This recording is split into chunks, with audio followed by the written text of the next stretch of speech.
game if it was Minecraft. Yeah, Minecraft really changed. Damn, Minecraft is just in Discord now. Damn.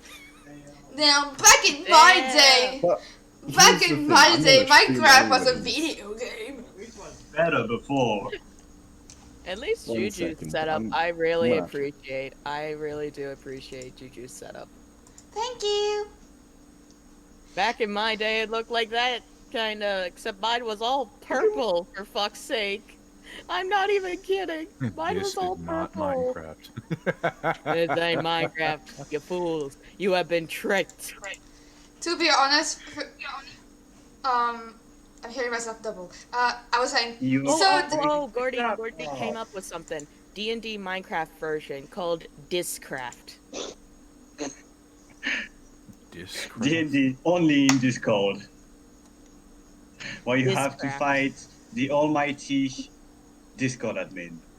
I thought you were gonna say D&D Master, because we would be gay. Nah. The Discord admin. It's even more powerful. That, ain't that Narrator in this one? no, Narrator can be more powerful than Clue. Hmm? The god of D&D cannot compete with a Discord D&D. Are you sure? What if Narrator just straight up banned Clue? Well, No, we need a DM. I could do something worse. What's worse than banning? Oh! Erasing the server. Deafening someone where they can still talk, but wait, Oh my god. Oh yes, this is beautiful. but they cannot hear what you're saying. Now I can hear. That is true, that is true, though. That is so Look at true. Clue finder. Hear me. We can... No, Clue cannot can hear. hear you. On. It only talks. Clue. Hey Clue. Welcome Clue. back. You glitched, bro. Of course I glitched. Absolutely, I believe you. No, believe me, please. Wait, I'm Don't confused. listen to What are that you asshole trying- over there, okay? Okay, hold on. Who are you trying? What are you trying to make Clue believe? Clue that he's not glitching through his voice, because you know he has mic troubles as well, like I do. No, You know, I think his Narrator voice muted me, I know because that. it doesn't sound as it doesn't Actually, sound as no, I did not You mute deafened Clue. I just made you deafened. Clue. It took your ability to hear and, you know, get it Narrator's back. You know, There- I wish we could have two Discords so I can copy and paste what I'm working on. Yeah. technically speaking, you could, because you can like make the call on a separate window. Yeah, you can. What the But it would fuck? be through the same Discord. I'm working Yeah, on a just- script, sorry. Um, Alright. Should we start? It's going on So- 2. Yep, I'm recording, and Recording. When last we left off, I need to fetch my character sheet real quick. Rypris, June, and Charlie had just gone into the Red Hood to purchase a few clothes, look at what was available. Rypris came very close to having a very tense encounter with two presumed members of the Red Hood you had fought before. Although the owner of the establishment had come down in time to avoid any actual altercation. After this had happened, you all got your things, paid for what you could get now, and the things you need custom made for the next morning. Azamon then took you all to the bathhouse, where you went in, enjoyed some time, had a bit of conversation, and met Psilocin, who was there also enjoying his bath. Although a new guest had entered, a small gnomish fellow who had joined in, made a few threatening statements before leaving afterwards. Rypris and Psylocin immediately jumped into action, following them closely behind, followed by Charlie and Azumond afterwards, with June leaving Cairi with Indy in the bath at the time. All of you had exited the bathhouse, headed down the street, only to be jumped by the trio of two red-hooded masked figures and the gnomish figure. A quick and decisive victory on their part, where Azuman had then pleaded for your lives by promising that you would no longer go looking into the Red Hood or attempting to find or follow them. At this time, Dampf had sold their fabric, gone into the Red Hood looking for their companions, and eventually just gone back to the inn to meet Telu, which they talked for a bit, enjoyed a meal, before hearing and noticing the commotion of the battle. Telu had gotten Dampf to stay behind, insisting that whatever was out there was very dangerous. He'd come out to meet you, and just as Dampf had started to make their way towards you out of just concern and anxiety, Telu had reappeared, helping the injured and carrying Rypris in his arm. After some discussion about their knowledge about June's parents, or at least one of their parents, you all entered the inn and decided it would probably be best to take a rest for the night. If there's anything any of you wanted to do before you took your long rest, now would be the time. I wanted to figure that out from last time with the room situation, because Charlie over here left the session before the night's rest on where Charlie would be sleeping. We already know Riprys and So Rypris, Telu, Cairi. and Cairi are all Cairi. together in Telu's room. And the situation up until that point had been Dampf and June as well in one room, and Charlie and Psilocin in the other. Would Charlie be sleeping in Silas' room, or would Charlie be sleeping If in Charlie June's would room? like to do something with someone else at this moment, we will see what happens. But at the moment, it's Dampf and June and Charlie and Psilocin. Honestly, I would like to prepare some poisoned vials. Because why not? Okay. So you have an alchemist's kit on you? Poisonous kit. Poisoner's kit. Okay, so roll a d20 and add your proficiency modifier. Let me yeah. D20, boom. It's a 19. So 19. proficiency. What is it? You take out your kit. You decide you might need to prepare some poison for whatever the future might hold. And with your experience doing this, you managed to get a good 3 vials of poison. Nice.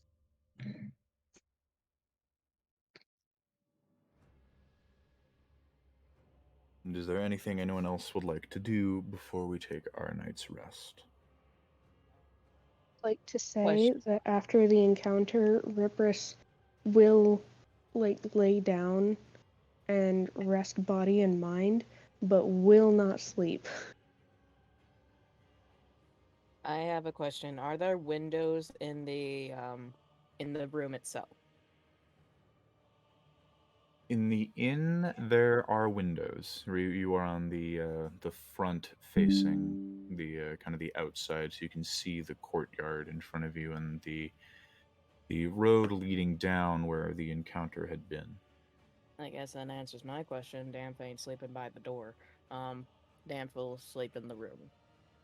Make sure June doesn't try to leave and hop out to go after the Red Hood.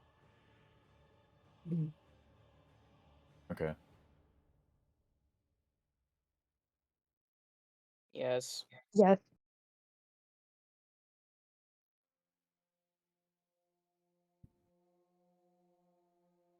Wait, what the fuck?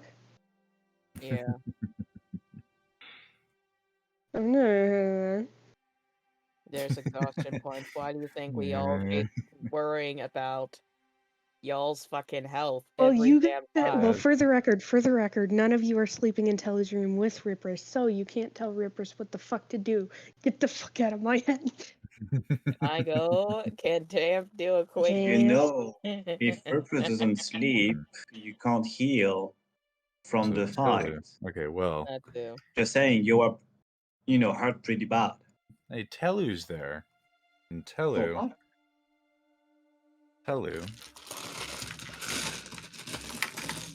What the heck? dice. Oh yeah. Oh, for a minute I thought you had like a whole bunch of d20s. Yeah. I like the god has all Who the just has a D20s. bag of Ultimate- yeah, d20s ultimate sitting right next to perception his check. desk. Telu definitely notices that you are not asleep. Oh god. Hey, what's up there, Rypris? Mm, no sleep. Yeah, I can understand why you might not want to, but you are safe here. You're not gonna get in. Not worry about danger. Then what are you worried about?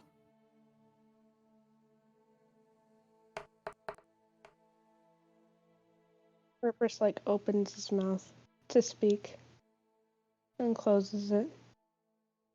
Opens again. Lowers his head and closes it again. Hey, it's okay. There's no need to feel ashamed. You had a pretty tense encounter.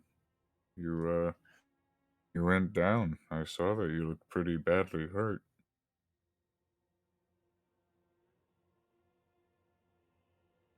Broke promise. You broke a promise. Well, what was that promise? Who was that promise to? To remember. Just remember, join people who could hurt bad. Save self. Join those that could hurt you. That,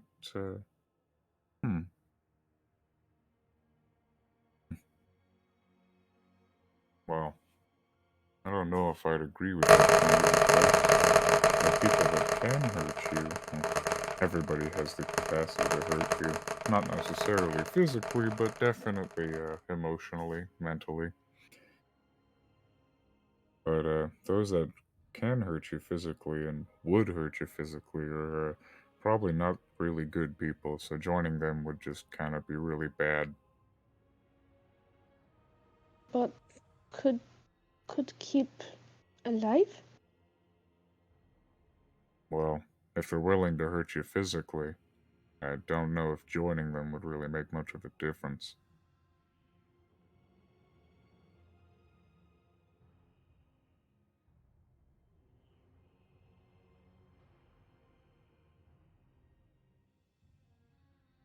Riprys just kind of nods a little bit.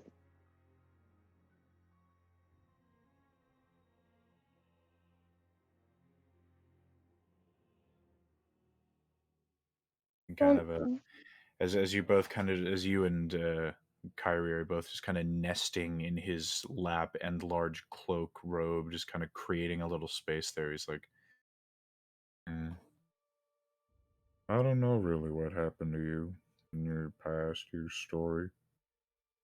So, I'm not gonna say I fully understand where you're coming from, but you want to survive. You want to live. But I don't think that joining everybody who can kill you is a smart idea to get there. Lots of people can kill you. I could kill you if I really wanted to, but I don't. That's not threatening. Why not? Well, because I choose not to. Those that can kill you, and those that are willing to kill you, are people that have power and choose to use it to hurt others. or use it to rule over others. I have power, certainly, but I choose to use it to help people and to make things better overall. I could still hurt you really badly, but I'm not going to, because that doesn't make me happy. Doesn't make me feel good. It's not what I've chosen to do with my life. I love Delu, man. Absolutely. Telu is the best. Can you guys shut the fuck up? I'm trying to get into character and say something, and I just forgot what I was gonna say in character because you guys started talking, you bitch ass motherfuckers. Fanboying, god damn it. I'm sorry. Continue. Okay, can you repeat that last line that Telu said? Sorry.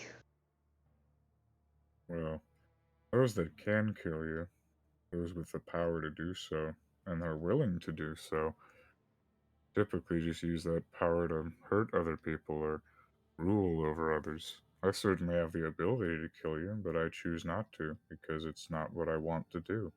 It's not what makes me happy.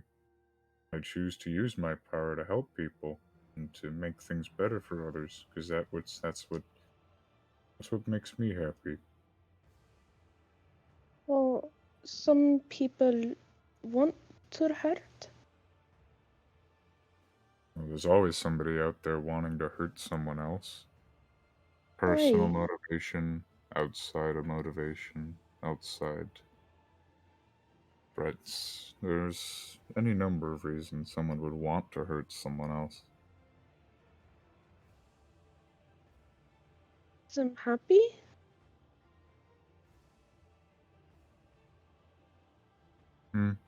Not always.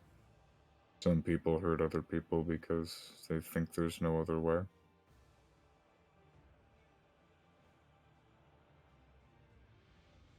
Let me tell you a story. I lived in a village in the forest right beside this city when it was, very small. Over time, the small little settlement wanted to expand to become a town. Eventually, it became the city we're in today. But when it started to expand into the forest, it came into contact with our little village in the woods. Most of the people in the town didn't want anything to do with the expansion of the city, because at the time it was mostly just pirates and other unlawful types. But it was Azuman's dad who had managed to meet up with me and talk to me and convinced me to see the world outside of where I had lived most of my life. And so I followed him onto the open ocean, and it was a great time. I had a lot of fun there with him. It was really cool. And eventually he met his wife, and they had Azuman, and he was all kinds of fun. Him and his wife liked to sail a lot, so it was mostly me just staying here helping the kid out while he was really young. After, of course, he was able to eat solid foods. And then after that, they came home and she was pregnant again. And then she had Indy. But after that, she got really weak. I don't know why, but she couldn't go sailing anymore. Couldn't do much walking, honestly. She was mostly in bed all the time. But their dad had to go sailing, had to go keep up income, had to go make sure that there was enough to provide for his family. So I sort of had to take care of them, all three of them. And that went on for a few years. And then when Azuman got old enough, he wanted to join his dad on an expedition. And the first time, his dad was so happy. It was a wondrous thing. Of course, his mom was very, very worried about him being okay, but that's how they get. And he went onto the ship, and I think a day passed, and he was already in tears, wanting to go back home to his mom, which, yeah. So we set up a little, way to get him back home. One of a couple of the crew got onto a smaller boat and just kind of rowed back. And of course, he ran into the house, all in tears, ran to his mom. It was as expected. He really loved his mom. It makes sense. Took another few years after that, and he was ready to go onto the sea again. His dad was overjoyed. He was so happy that his son could join him on the sea again and that he might finally be ready to be a full part of an expedition. And his son was excited too. He'd wanted to be on the sea, but just didn't want to leave his mom. And so they left. And it was 2 days after that she passed away. And they were on the What- sea. They couldn't What know. what is passed away? She died. Oh, I woke up one morning and Indy was there beside me trying to shake me awake in tears. I ran down and was a little panicked at the time. I didn't know what was going on. Things had seemed to have been getting better, but there she was in the last few moments of her life.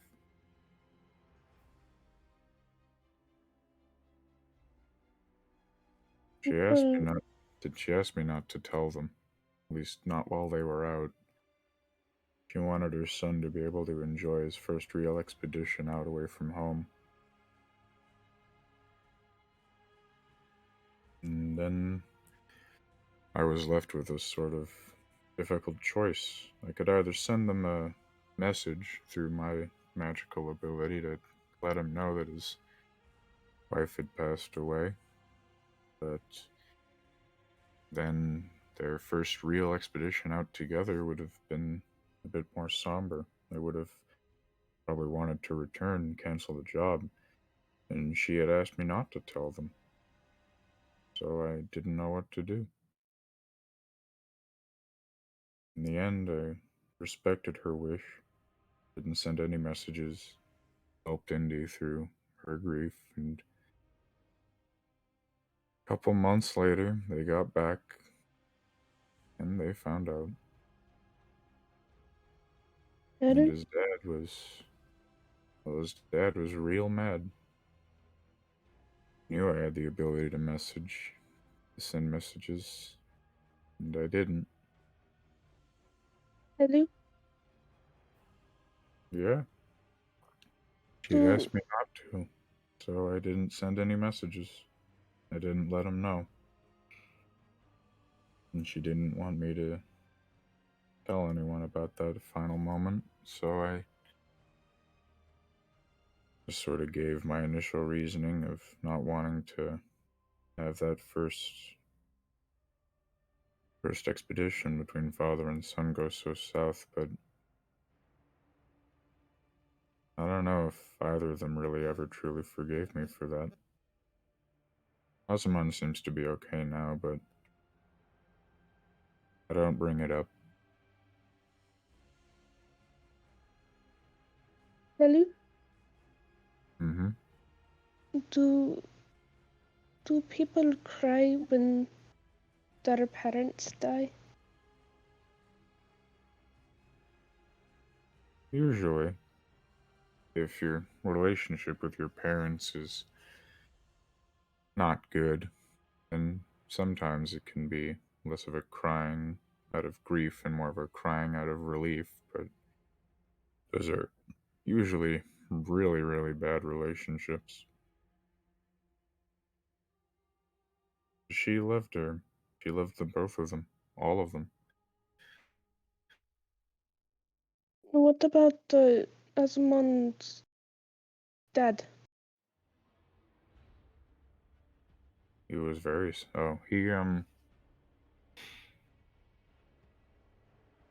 It took a little while, but he eventually got back out at sea. And at that point, even when he was back home at the city, he would sleep on his boat. He didn't want to come back into the house. And eventually, one day, I was taking Azamon down to the boat, ready to stock up some supplies, see what was needed, and the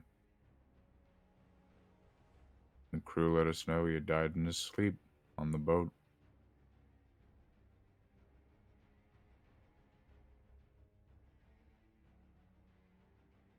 What about your parents? Oh, they're in the village. Oh,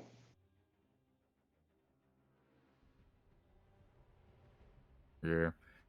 I'm pretty sure I know where it is. I've sent them messages every once and again.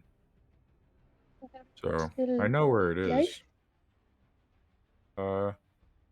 Pretty sure. I haven't sent them a message in a little bit, but I'm pretty they were alive last I checked.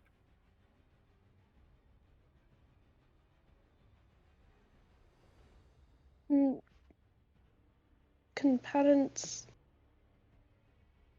come back alive?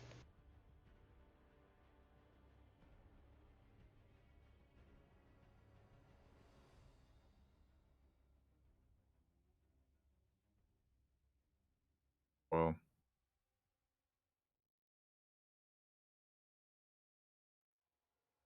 if someone died recently, then so long as I have proper components, I can bring them back. But they've been dead for a long time. There's really nothing we can do. People don't really tend to come back. Long time, how long? 6 years? Well, the only two spells I know about that have that ability are the one that is good for almost immediately, and another one that's about 10 days. Oh, The only ones I know of are about bringing back the recently deceased. I don't think there is anything for longer than that. But that's okay. Death is a part of life.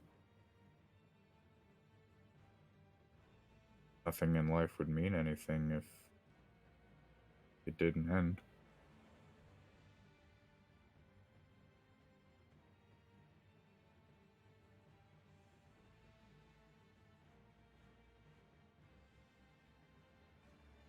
Rypris, without looking at Telu at all, without showing Rypris's face, Rypris just hugs Telu as tightly as possible. You get some sleep now, okay? I'll try. Alright. And everyone can take a long rest. Finally, I can sleep. You can all take a long rest. Your hit points will be back to full, and you should have all spell slots back. Wait. Yay! Ready to go. I have so many questions with that one interaction. Of course you do. Hmm? And literally, I will say, Damp will just open their eyes periodically throughout the night, make sure you don't fucking leave. Oh, I just sleep. I am sleeping like a baby. Damp like- doesn't believe you not going after the Red Hood. I'm just saying, sure, Damp will take some sleep, but he will also wake up periodically throughout the night. No, Like, no, you like honestly. You there? Okay. Listen, You will get a full 8 hours of sleep. Sweet. The to be morning honest, comes, if I were to describe it, it would be like Damp is just opening up and then June is like. just limbs everywhere, blanket askew, just. That June is tired, okay? Yeah. Uncharacteristically good sleep for what had happened the day before. I mean, So she's you all tired. wake up.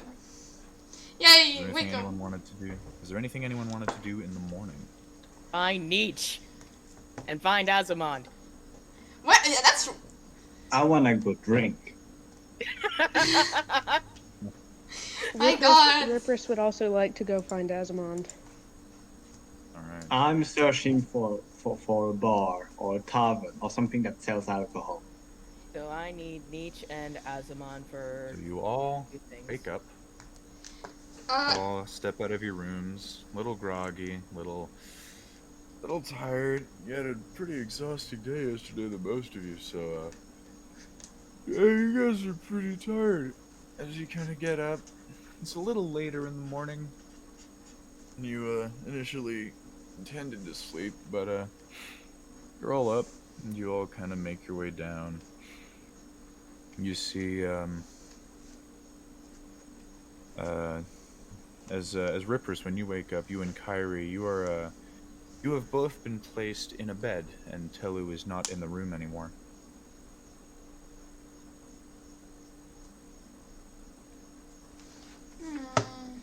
Rypris was not happy about that. As you all kind of exit the room, Cairi, Riprys hand in hand with Cairi, as Kairi's kind of sleepily rubbing her eyes.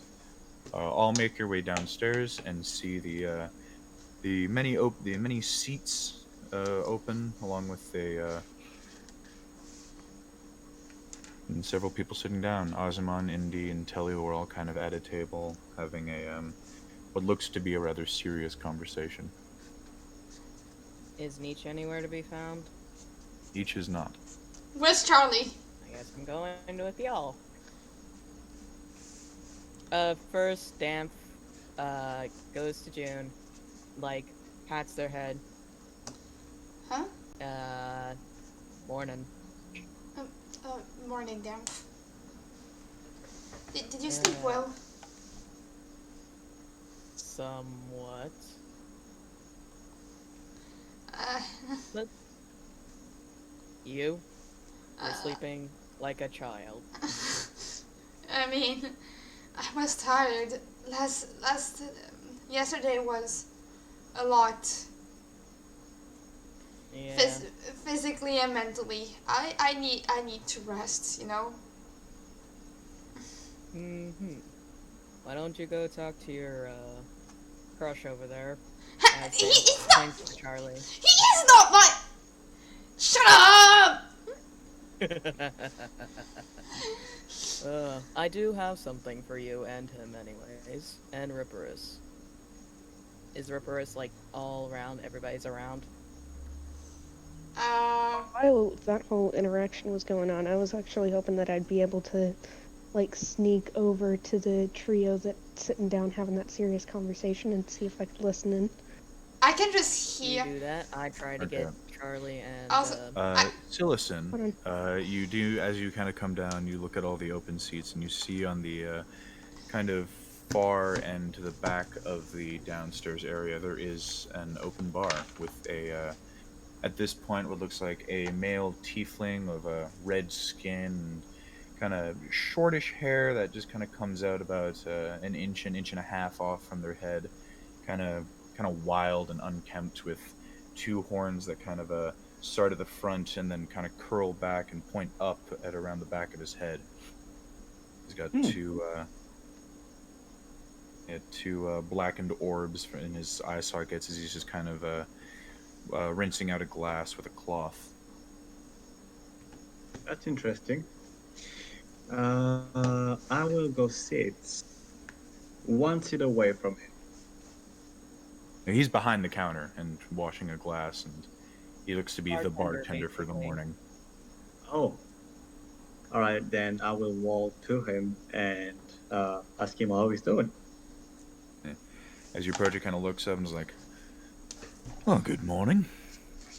How can we help you here?" Good morning, good sir. I would like some alcohol. It doesn't matter which one you have, how pricey. Just don't make it too expensive, please. Well, we got lots to choose from, as you can see. Just as behind him, he's got various bottles along the wall. Looking for something real strong, real light, something to go good with a meal. I think I'd go for something to wake up. Something to Get me wake started. All Yeah. right. Kind of takes a few bottles. He reaches for one bottle. It's kind of a clearish bottle, but there's this very like almost iridescent blue liquid swirling around inside of it. You see, he kind of takes it and swirls it around a bit, and as he moves it, it starts to almost like glow this blue color. Kind of uncorks it, sort of takes a small shot glass. Like, Nice. shot of this will wake you up real nice. Puts the Thank bottle you. back up on the shelf. This here is a little thing called liquid lightning. And you want to make sure if you're going to take a shot of this, you got to swallow it. You don't want to let it sit in your mouth, because it will burn. All right. I Psylocin takes the shot I and love drinks it. I hope you have a high constitution. Oh, I do. Okay. So you take the shot, and immediately, as it goes down through your throat, you feel like an electric charge is just going through you, and you feel it kind of go all the way down your throat into your stomach, where this just kind of electric crackling is just kind of surging through your body. So you're just like, and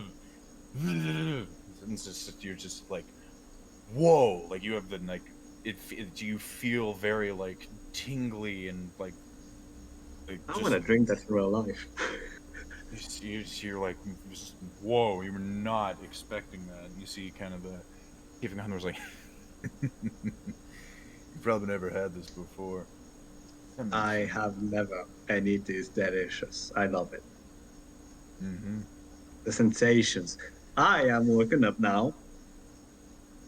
So, Oh, it'll definitely wake you up. That'll just be a how silver. much is it? All right. How do I pay?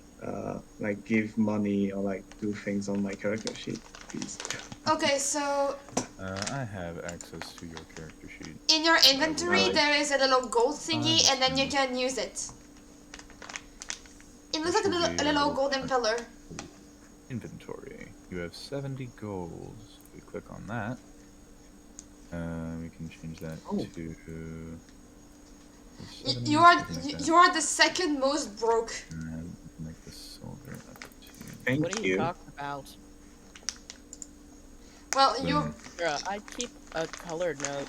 I never put any Yeah. gold on my sheet, so you don't know how much money I have. no, we know I've you're done broke. All right. We know you're Alright, broke.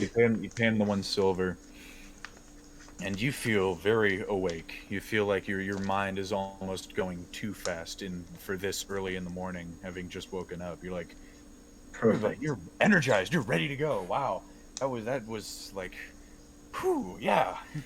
You are My eyes are shining. Hey, your eyes have kind of gone back to normal now. All right. I will stay into the bar for now, for a moment. All right. Rypris, you were making your way to the group. Make a stealth check. Alright. Let me guess, 25. Natural 20. Exactly. And Junior also making your way there? No, I'm actually looking for No. Charlie, but I could feel Narrator going and be like, I got my water. Yeah. What? So you got a natural 20 for a total of? 25. 20. I was See right. this shit in the game. I log. was right. can't I believe predicted the that's too many 25. times. June That's too many actually what? did predict it. I did June not actually- notice. No, stop pulling up my desk. Hmm? Holy fuck! What? I got a natural 20, and and Tully's perception is +6. No, Oh my fucking God. way. This is broken. So you incredibly, you like melt into the shadows underneath tables and behind the behind the benches, and as you kind of quickly, it's like try to make your way like under the table to hear everything. You kind of like look behind you and make sure no one else is paying attention, and run face first into Telu's leg as he kind of looks down at you. As you kind of look up to see what just happened, you see Telu is looking down at you, and the conversation has stopped. He's just got a big smile, his usual big smile on his face. What are you doing there? Rypris looks like, just imagine a little kid who just got stuck in a jar full of cookies trying to reach the bottom and is just looking at Telu just like, Aww. Well, hey there. What are you talking about? Oh, just discussing last night's encounter. At this point, Azumon kind of looks up at everyone and notices June and kind of looks back down at the table. Do I even notice them? If you're looking in that direction, you definitely notice. I'm looking for Charlie! Looking for Charlie? Okay. Where's my friend? You are Where is Charlie sorry. at the moment? Where is... Probably at the bar with Psylocin. Let's go make a... Followed Silas into the bar, got it. Oh. As you kind of approach behind Silas and is like, oh, hello there as well. Anything we can help you with? I believe I'm good. Alright, if you need a drink, you know where to go to. I turn back and see Charlie and recognize him from yesterday's fight. Mm-hmm. And open my mouth to talk and then stop myself from doing it. Okay. Something you want to say?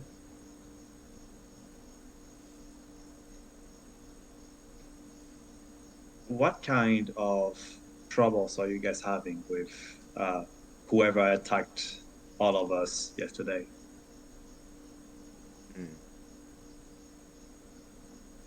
They seemed really dangerous for your group. Somewhat. Only a couple of encounters I remember with the whole entire group thing are hard to remember in a way. I see. Do you know who they are? Because I'm There's intrigued. something called the Red Hood is tied to them. I see. I do not know this group, but they definitely seem very powerful.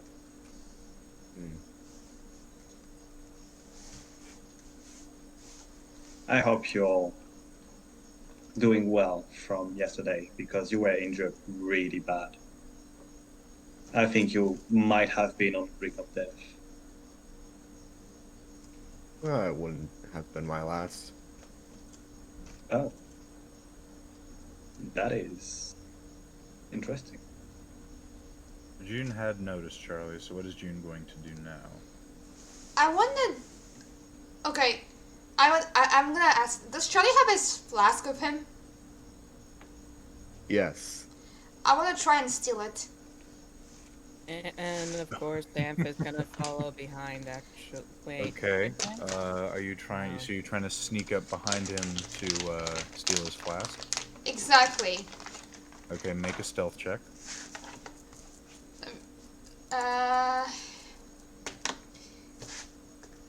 It's a whopping 7. 7. So Charlie, Whopping 7. you Charlie, out of the corner of your eye, kind of looking back, you see June attempting to kind of like look really casual as she walks up behind you slowly, while her shoes just creak on the floor with every step as she like is just kind of not paying attention, trying to get up behind you. La la la la la la la la. Morning, June. Ah! Morning, Charlie. How was your night? Like leans on the stool and it like she loses a bit of her balance. It was okay. Yeah. You planning on drinking anything? Why do you ask? Because you're at the bar? I already have all my other things on me that I could drink. I thought your flask was empty. Oh, I have a couple others. You carry more than one flask? Well, my regular canteen is where I keep the wine. I have 2 other flasks. One is beer and one is wine. I will never You understand have you. taste. No, he does not. He does. We all know that rum is the superior alcohol. Anyway, Yeah. let me offer you a refill. I just snatch away in the flask. Are you gonna try to take the flask? Make a sleight of hand check. I'm not trying to be sneaky.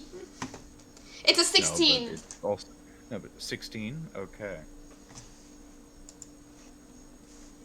Is Charlie going to allow this to happen? Or are they kind of... Nope.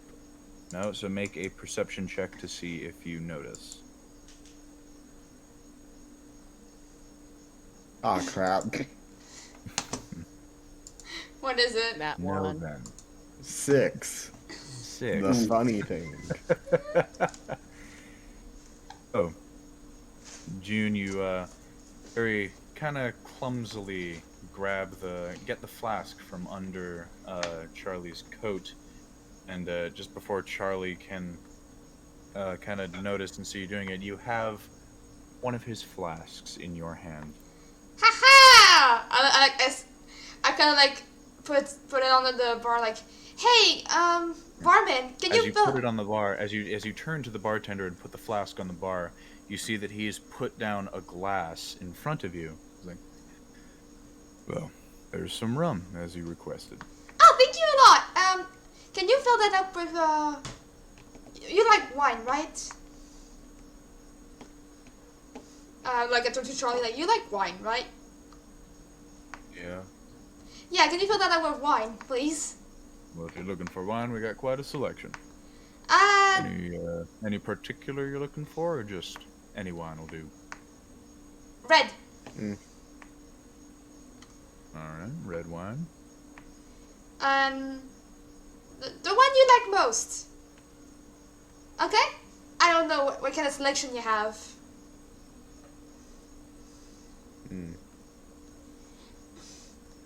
It's on the house. I'm paying for it. Finer red wine. Go for one of the finer wines. He kind of looks, kind of turns behind him, looks through the various bottles, and reaches over, grabs one. Grabs a really nice, ornate-looking bottle with like a very nice, fancy kind of gold-trimmed logo and label. It looks very nice. Kind of like, as he opens up the flask and like very carefully makes sure that none of the wine is getting spilled off to the side. And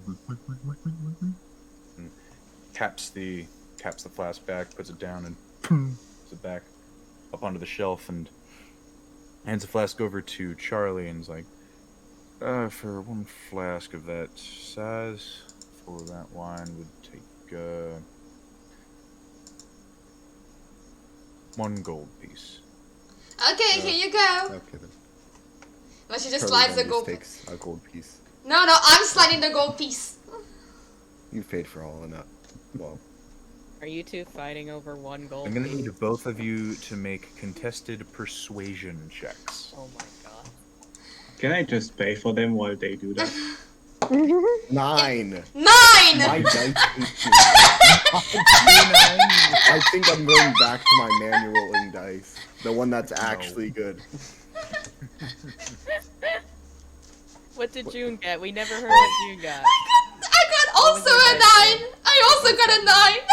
Oh, they're Okay, both one kinda- second. So while I they're gotta both find kind of out. eyeing Oh, each found it. other. Okay, So I can while they're roll. both kind of eyeing each other about who's going to pay, Psilocin, I'll have you make a persuasion check as well to see if you end up paying. All right, so it's a D20, right? It's a persuasion check.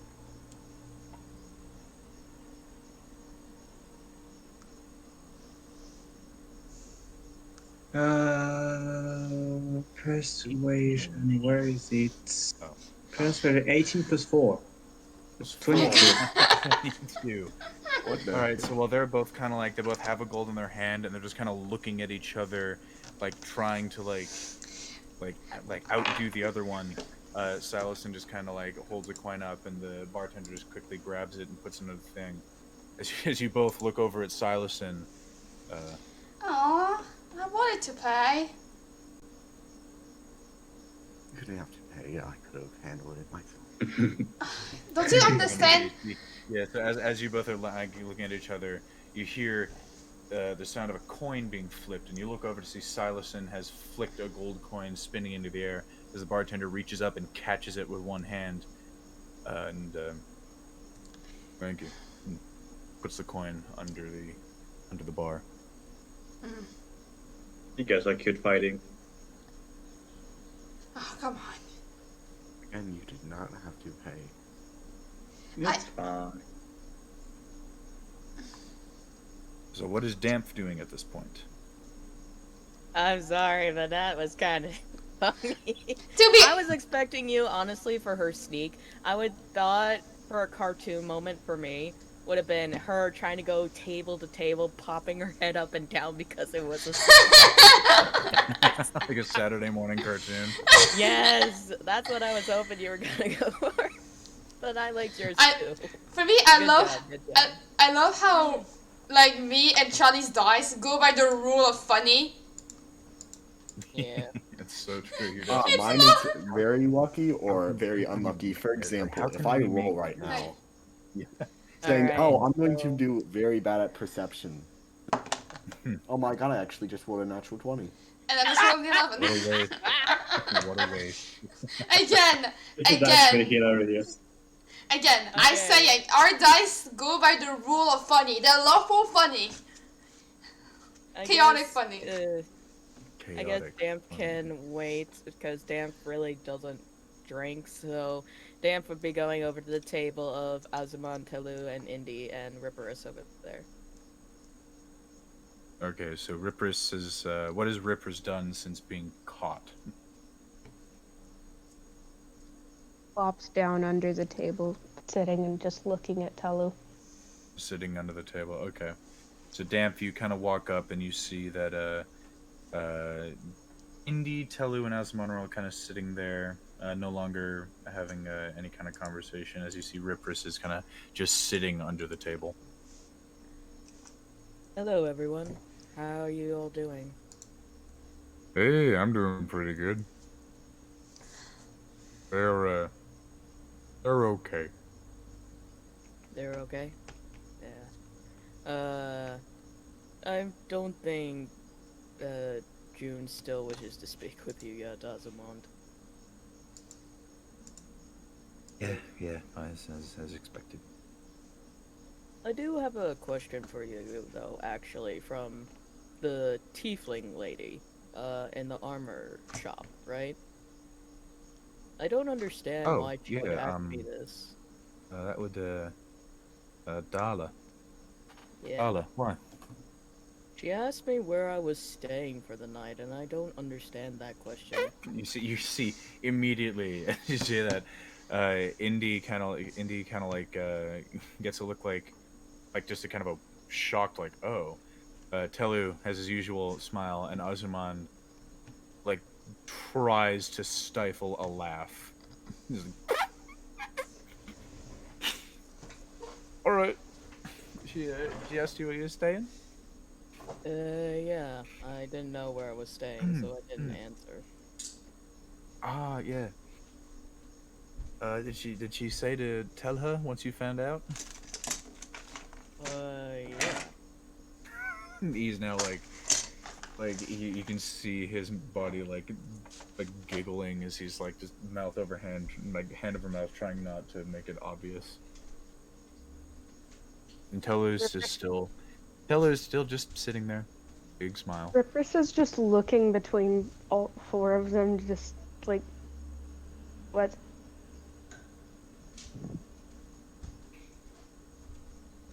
And you see Azumon now is kind of like, after his little laugh, he was like, I needed that. I really needed that.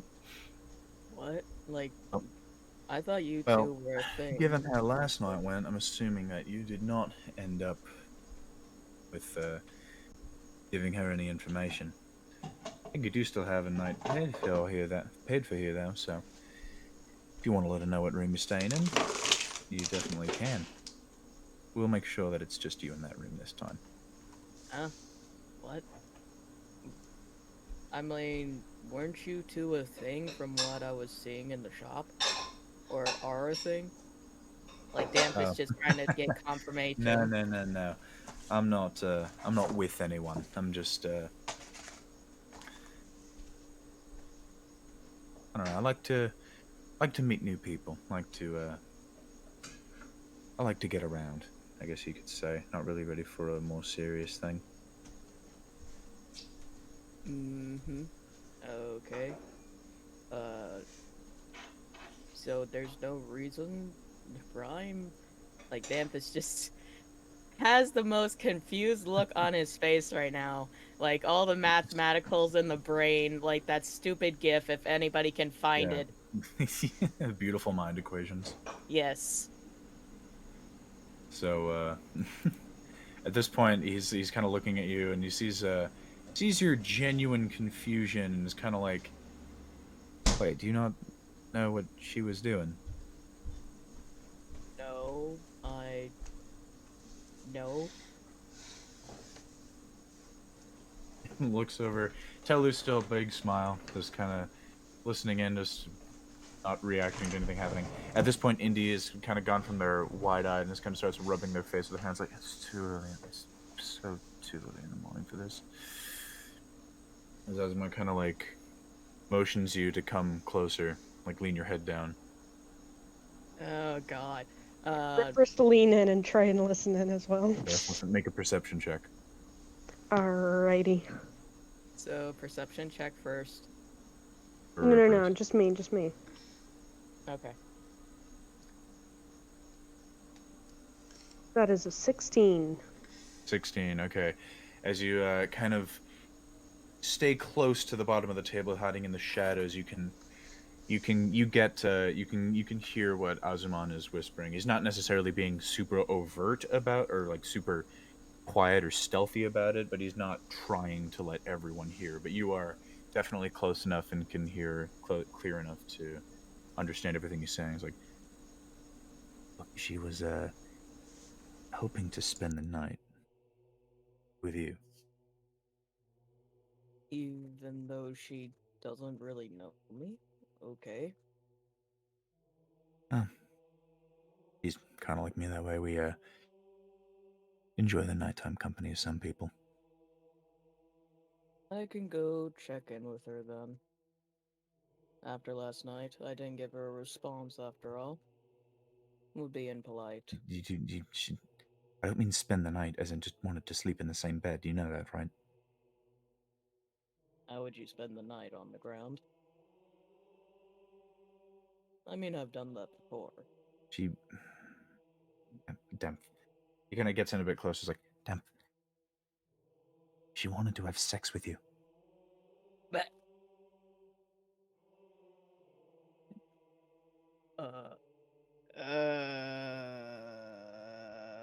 Rypris just squawks and is like, fight! Yeah, so Rypris does a squawk. Azumon kind of like leans back in his chair and is just looking at your stunned face. We stand as one. So, Dam's reaction right now, his jaw kind of dropped a little, and he does not know how to process this.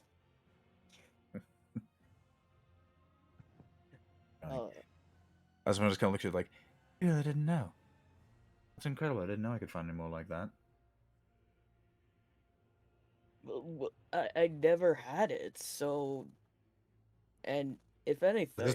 This one, Osman looks very surprised and is like, well... Thinking out of all the people here, she'd be decent for her first time.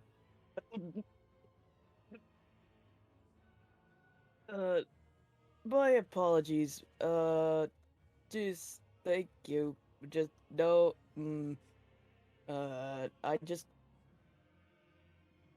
At this point, honestly... you hear from the door to the inn. You hear like, "Indy!"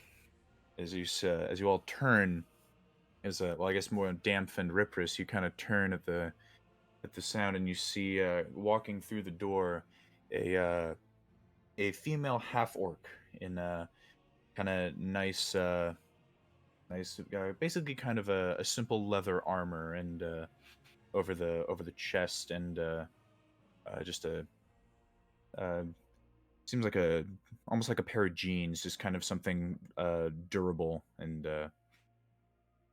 good for the cold weather. As she kind of walks in towards Indy with a young male half orc, a child, just kind of walking in. Is Indy kind of like, and he kind of looks up and is like, oh my god. And she gets up and they both kind of walk towards each other as they bring each other close into a tight hug before kind of separating and planting a kiss on each other's lips. Gay? Oh my god, Indy, I was so worried about you. Are you okay? Are you alright? Indy, what happened? And just kind of like, I'm okay, I'm alright. Just there was an encounter last night. And then you see immediately the half-orc turns her head towards Osman and is just like, I swear to God, if you did anything. And Osman kind of immediately puts his hands up defensive, like, I didn't do anything, alright? This is not on me, this is not my fault. She kind of like, quickly turns her attention back towards Indy and pulls her again closely into a tight hug. He's like, oh my god. Question, parce que je pense que c'est archi... You didn't come home, and I was worried. I knew you'd be here if you were back. I was worried. I knew you'd gotten back, but you didn't come home. I was worried. And see, at this point, the small half-orc child, young man, kind of looks up at everyone, and they kind of like wave to Telu with kind of a smile on their face, and Telu kind of waves back as he kind of looks at the two newcomers sitting by the table. Kind of looks up at Indy and is like, who are they? And Indy kind of looks down and is like, oh, they were some people on the ship that helped all the refugees escape. And he looks over at the two of you and is like, he just kind of looks at you. He's not, just kind of a neutral expression, just kind of looking at you. Damp mimics what the child is doing, and is confused when he hears the word mom, I guess. You see, as you kind of staring at once you kind of stare at the young half-orc child, he kind of like notices you stare, you just kind of start staring back, and you just kind of end up in this staring contest. Yep. So after that, Damp would give a little wave. Hello there. Doesn't wave back, doesn't respond, just continues to stare. Damp continues to stare back. I have a question. Yes. How tall or short is the child? The half-orc child? The half-orc child looks to be about 6 years old. No, how tall? Probably about at 6. Wait, They're probably looking at about like. Sorry, so much happened just over at 3 once. So you're telling me that Indy has a girlfriend and a child? Or like wife at this point. A wife and a Adoption? child. Adoption? So you kind of You kind of the young half-orc child is probably like 3'5". They seem tall for they look young, but they seem a little taller, probably due to half-orc lineage. But they're just kind of they're still kind of staring at Damp. And all Damp is doing. Hold on. This has me excited. This means that Rypris is taller than this half-orc child by 3 inches. Yo. So Rypris is just gonna look at the child, scramble out, stand up, and just put a hand on top of the child and just be like, small. Like on their shoulder? No, on their head, on the their child's head. Like a Just stool. says small. Like a stool. All right, so as you suddenly kind of come out from the shadows, the kid finally looks back at you, and you put your hand on his head, and you're like, small, and immediately you see him you see this look of kind of a flash of anger, and his cheeks kind of go a little darker green as he uses both of his hands, kind of takes his hand off of his mother's leg, kind of like waves his hands above his head to try to move your hand off, and just like, no. Stop it! And he kind of looks angry and slightly embarrassed. Looks getting kind of huffy. Like, no, I'm not Rypris, that small. I'm gonna get really big. Rypris yanks their hand back, just kind of holds it close to their chest, and is just like, sorry. Damp comes up behind Rypris and bends down on one knee. Yeah. You see the half-orc woman kind of seeing what's going on, kind of just rubs her hand on the young boy's head and just kind of pulls him in as he just goes in to hug her leg, trying to hide his face. Sorry, ma'am, about Rypris here. Oh, sorry. No, it's fine. No, it's fine. Who are you? He's at that age. Who are you, by the way? I ask first. Who are you?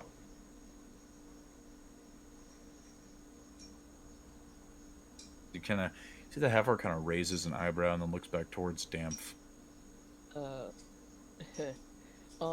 This is Rypris, and my name is Damp. What is your name? All right. Now he needs to think of a name.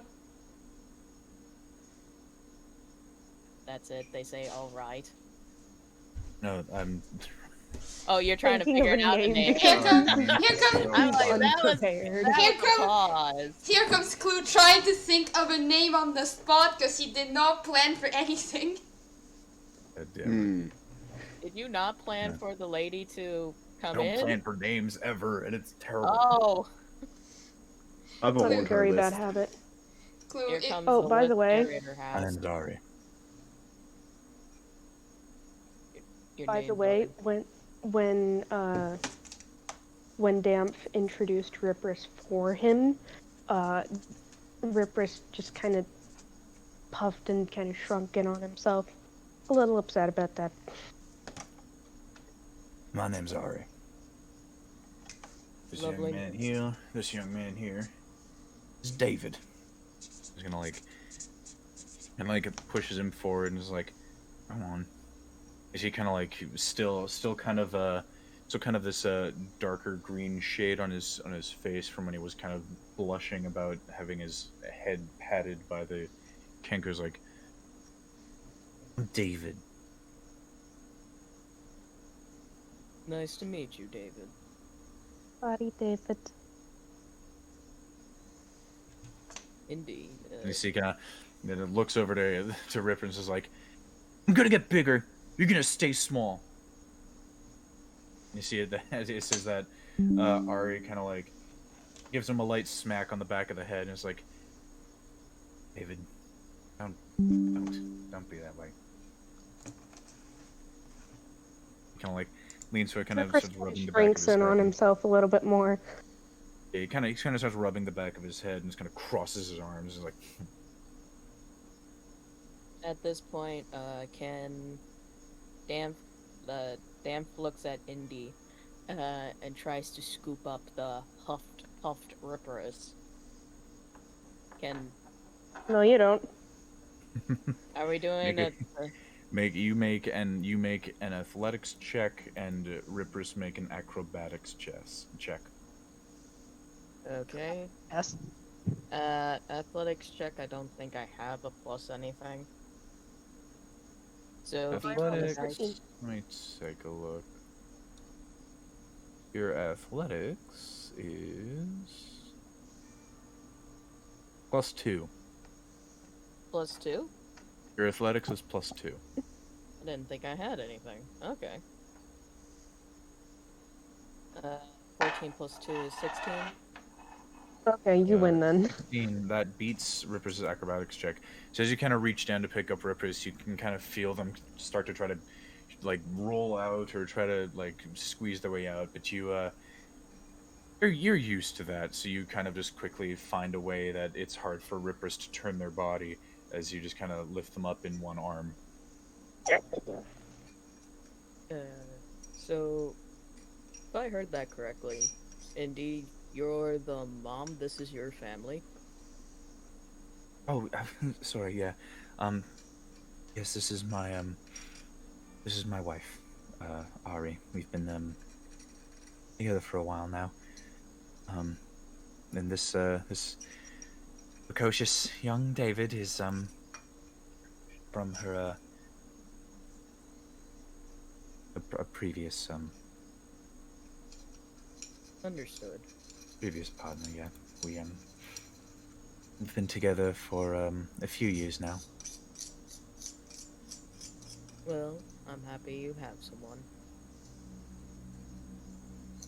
Especially if she treats you nice. Like Damp gives a minus mark. Did you say he? She. It's a She. she. Okay. I was. Yeah. Fuck's sake. Misheard that. Did the mic cut out? No, I just misheard you. Damp gives a little smile. Alright, so as the introductions are kind of going, you see Azumon is now like fully focused, just on the table, kind of back turned. You see as Ari kind of looks over to him and gets a kind of a smile on her face, like, "Hey there, Azzy." Azumon kind of twitches and just kind of slowly looks back and is like, "Oh, hey, Ari. Didn't see you there."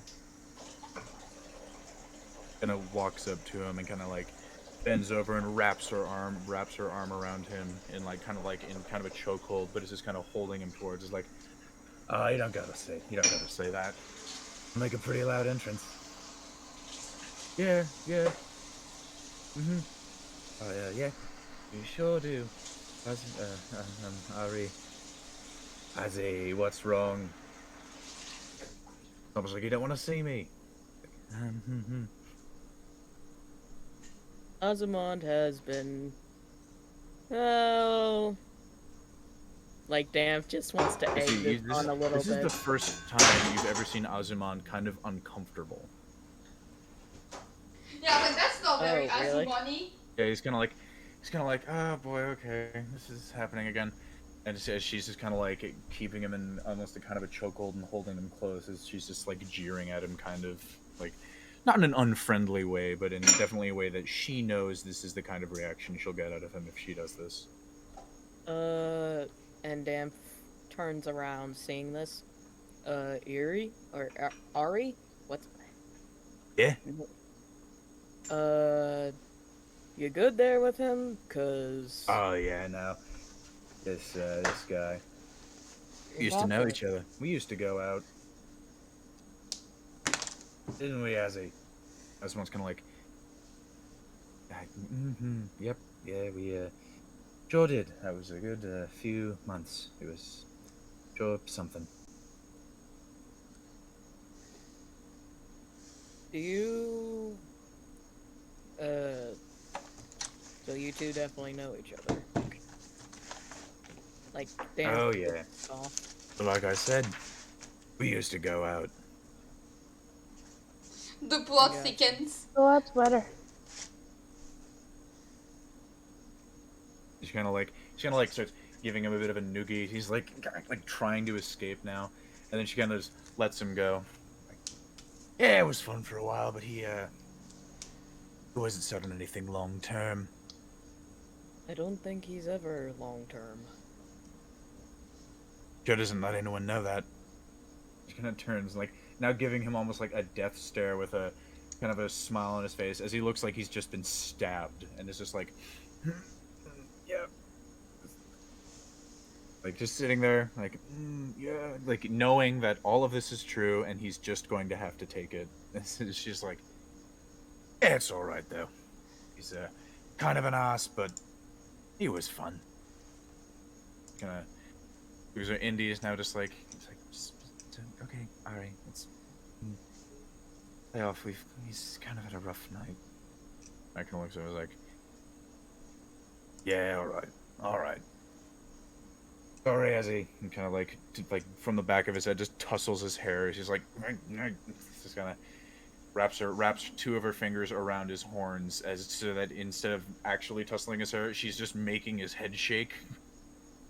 Damn, like, I should get Aw, the it's snicker. adorable. And then she like takes her hand up. She's like, yeah. It's been yeah, it was kind of a rough night. Rypris just kind of points at referring to what was just done to Azamond, and it's just like, that looked painful. Nah, you can take it. Oh? Yeah. Oh. It can take a lot more than that, I'll tell you what. What do you tell them? Azamond, and now is like, just like, oh boy. This has a look like, oh no, not again, not this. Damp just intervenes and says, we don't need to know. We definitely know from the sea, when we were attacked, so all good. Oh, attack. Oh, I suppose if you know what I did attack. Azamond very strong. Yes. Maybe too strong. Oh, he certainly got some experience. See, at this point, Indy's now like just grabs both of the sides of her face and is like, Harry, just, it's always a pleasure to see you, but maybe not now. I see Ari kind of like smile kind of fades as she kind of has a more serious like, oh, all right. Turns over back to Asmon's like, sorry, Ezzy. He's now kind of scratching the back of her head. And you see she's kind of got this, the sides and back of her head are like shaved very short, and then she has kind of a like they're shaved extremely short, almost down to the skin. You see the top of her head as kind of a shortish hair, kind of leaning, kind of like who's that one Overwatch, but like Zendaya with the pink hair. Oh, no one knows what I'm talking about. It's kind of like no, that. I know. Kind of like that, but more of a the Russian one. kind of a that. Yeah, kind of that, but more of a dark color. As she kind of like is now kind of scratching the back of her head, kind of feeling a little bad that she maybe went a little too hard after a rough encounter the previous night.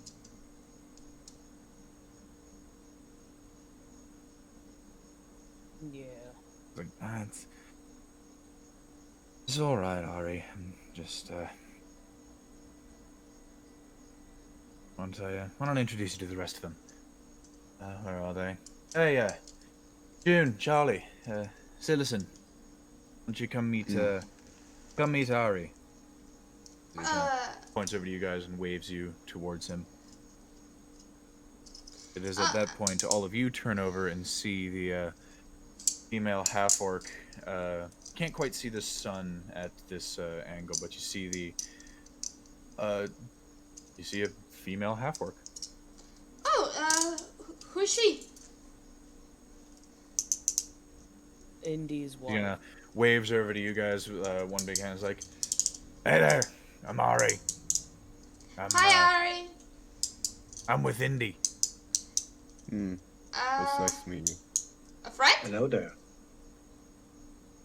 Yeah. You guys are kind of across the seating area, so she is kind of like half yelling, and in order to respond, you also would need to half yell. Oh, so she's like her friend, something like that? Nice to meet you! As you say that, she immediately, you see Ari immediately grabs both of Indy's cheeks and just plants a huge kiss on the face. Oh! Oh, like that. Okay, okay, I get it better now. Okay.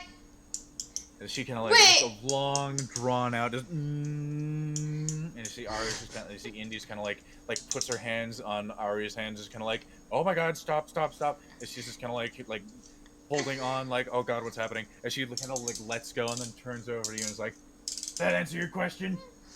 Yeah, thank you. What? Damp here is just like Damp over here is just like, yep. I look That's at one Charlie. way. Hey, you should do that with the young girl here. I'm sorry. Damp didn't hear that. How does Charlie Well, respond to that's that? one way to prove a point. How does June respond? No, how does Charlie respond to what Psilocin just said? Go again? Say it again, Psilocin. Narrator didn't hear you, okay? He was laughing. Too much commotion. So as you all kind of watch the kiss that Ari gave to Indy, Psilocin turned to you, Charlie, and is like, "You should try doing that with a young girl here."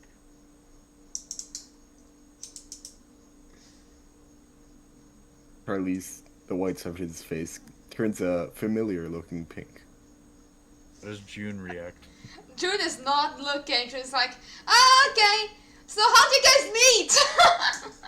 How does June react to what Psilocin said? Did she even hear him? Oh yeah, you're all sitting at the bar together. Oh. Oh yeah, I was loud.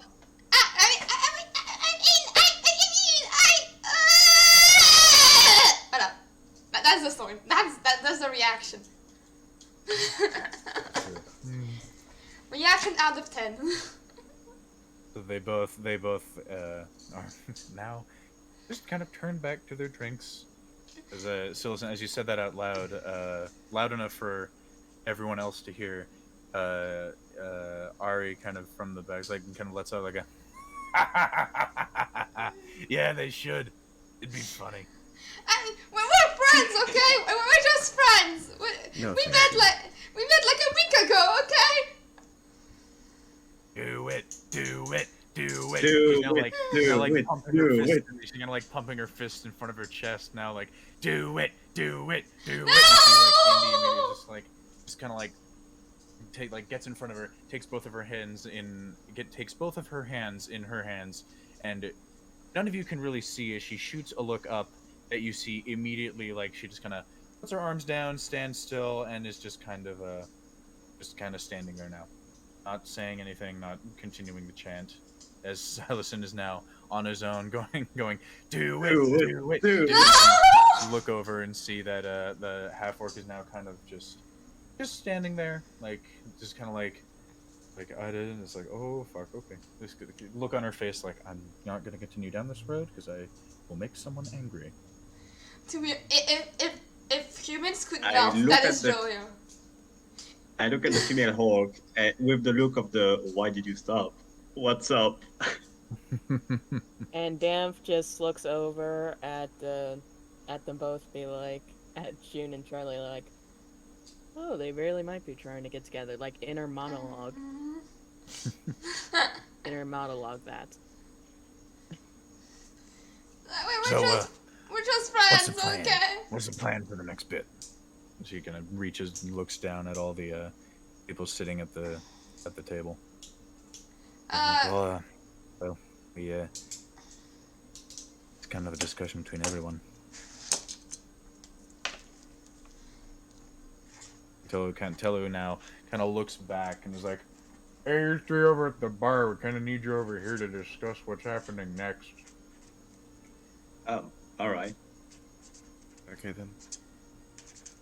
Damn. Rypris would like to go back under the table. You have to ask Damf. You have to ask Damf. Yeah, you're Oh, currently fuck. being held by Dampf. Yeah, you're being held by a Damf, and you are Like just Dampf, a Dampf is goofball. holding you in one arm like a child with a teddy bear.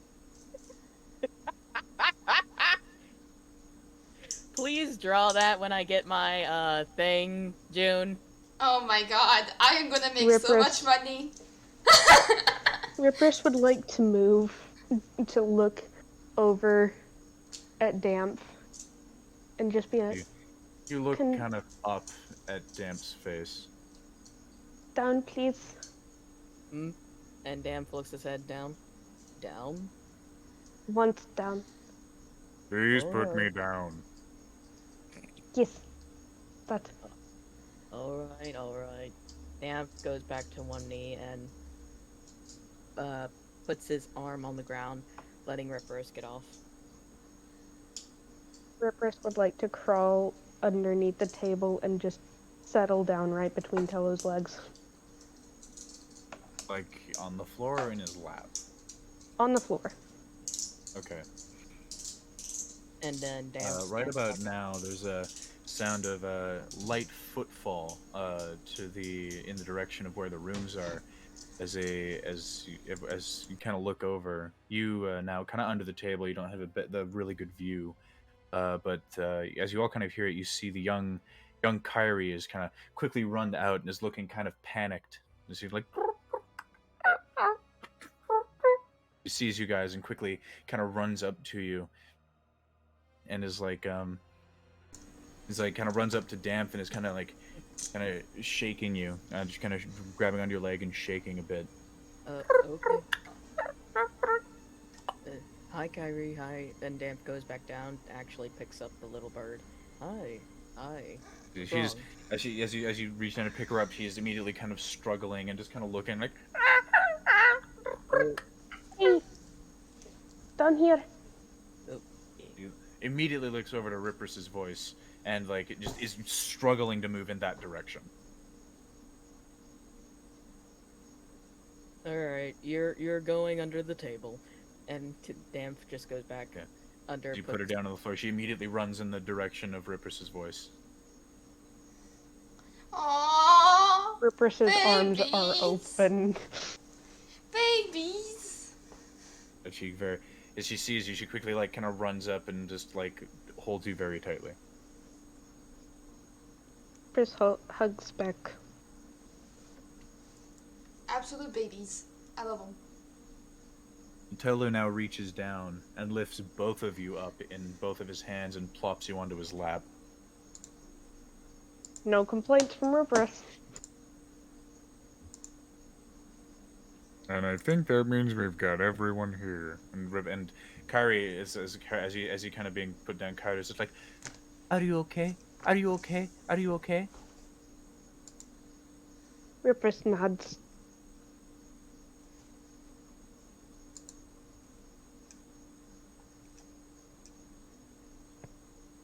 Alright, so after all that, are they at the table now, the three of them? Did you three make your way to the table? Yeah. Well, at least I did. Well, Charlie. So with everybody now kind of some people sitting, some people standing around the table. Everyone's kind of there. Azuman is still very much kind of trying not to meet June's gaze. He's like, "Alright, I suppose this is a question about what we're doing now. What are your guys' plans?" Our plans. Yeah. You guys still have a night. You guys still have a night paid for here, so if you want to spend another day here, that's really fine. I think you guys have some clothes waiting for you. It's the Red Hood if Yeah, still yeah, somewhere you want to the clothes. Yes, we need to pick up the clothes. Yeah. You notice Damp is wearing their new hooded cloak. By the way, that looks really good on you. But after that, I guess if you wanted to stay another day, you guys could. You have another night paid for here, but What about after? I don't really have plans on after, except for what I'm looking for, to be honest, Azumond. Alright. What about you, Rypris? You had that conversation with Nietzsche about that one professor. You're looking to go investigate with them?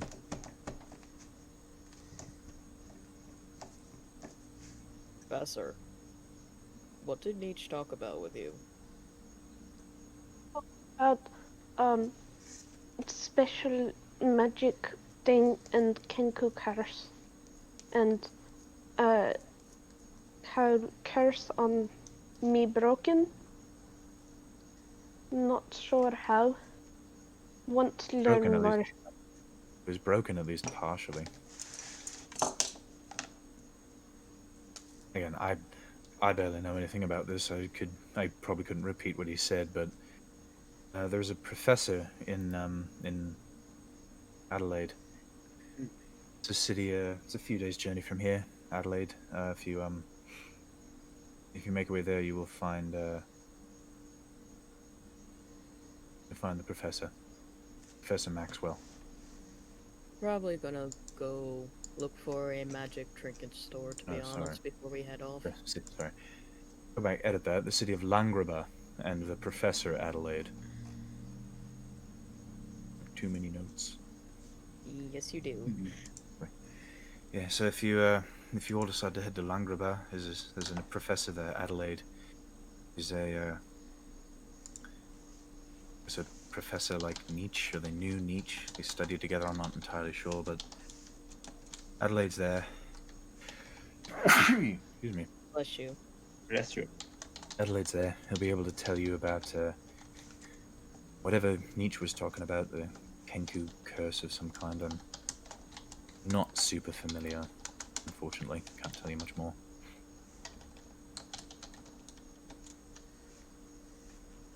Neither. Don't know much. I guess that's one place you could go next. And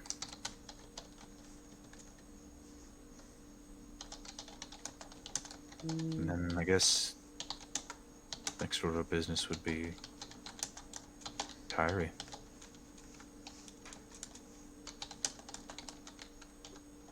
Yeah. Ready? Come with? It would be dangerous no matter what. That's kind of the question, isn't it? And can you keep her safe if she comes with you?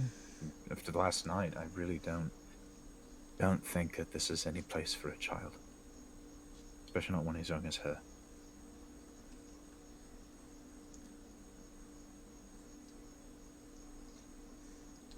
Well, is there a place here that could possibly take her? I don't And think. Damf looks to Indy. Indy and Azuman are both kind of like have a look where they're just kind of like they don't know. They don't seem sure. They're like, I mean, this place. It's got a bit of a separation from the rest of the continent, the rest of this place. While most of it is under this kind of a careful watch, lawmen around, it's definitely more lawful than some places. There's a barrier of separation here, and this place used to just be a cove for pirates to store their treasure, and eventually kind of grew into the city we have now. And as it sort of grew, we quote unquote had to no longer do any illegal business, had to keep things to legitimate trade. And we do legitimate trade, but there's the forest barriers just, it means that it's tough for them to regulate the city. So there's still a lot of its history that is lived on, shall we say. And then Damf looks at Telu.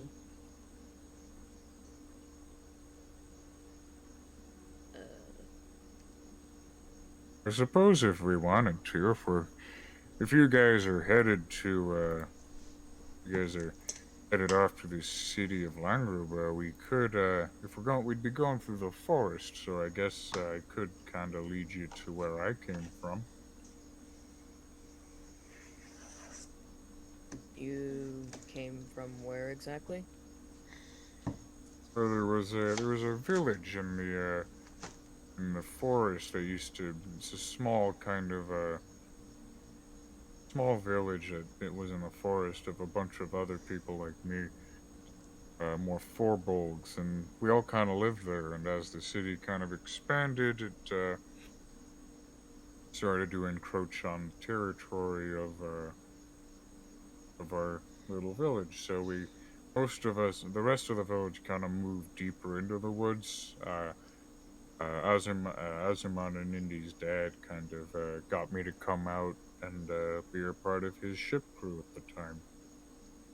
Would they accept a Kenku? Oh yeah, they're a pretty cool place. Lots of it's a whole community of furbolgs like me and some other visitors that occasionally come in. Mostly druids, clerics, a lot of nature folk. Why I don't think we that ask might be what? the best place. Why don't we ask what Cairi wants? Because Well, Cairi. Cairi, that's the kind of thing. Cairi doesn't have a whole lot of communication. They repeat what you say, exactly as you say it. So Just because they can't communicate doesn't mean they don't understand. oh no, sorry, I didn't mean it like that. I'm just saying that we might not be able to get the clearest answer. Well, another thing to take into account is that Cairi is extremely attached to Rypris. Mm-hmm. So, I guess that is true. like, have you seen, I don't know, like, I don't think that we can separate Cairi and Rypris. At least not now. I think our best shot is to find a community of other Kenkus. No separate. See, as No. like, based on what the very least what Nietzsche told us, there was not really Kenku communities.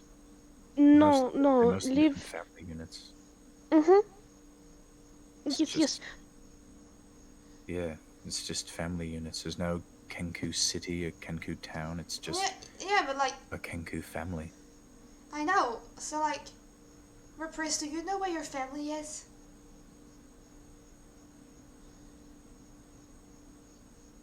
Riprys looks at Telu. And then down at Cairi. And then, like, hides his face. Maybe. I'm gonna take that as a no. That's. Do you know other Kenku families? No. I know you don't want to get separated from Cairi, but we need to keep them safe. There must be some place where we can meet one Kenku family that would adopt them. June, by the looks of things, Kenku are more rare than what we could possibly drop them off earlier and keep them safe. Oh, if she can't stay here, maybe we'll find someone at my village. They're all friendly folk. And actually, He kind of like reaches over and picks up Cairi, and kind of like puts her down beside his lap, just kind of standing there. He's like, I taught her a few things. Hello there. What's your name? And Cairi kind of looks up and just kind of like looks confused for a moment, and then the other's like, oh, and kind of like has a moment. It's like, She like straightens up and shakes up and is like, repeats back, Hello there. My name is Cairi. Good. Riprys looks very unbelievably ecstatic about this. Cairi, would you like to live with Telu or with Rypris? I didn't teach her how to say that. Would say just Teru or Rypris.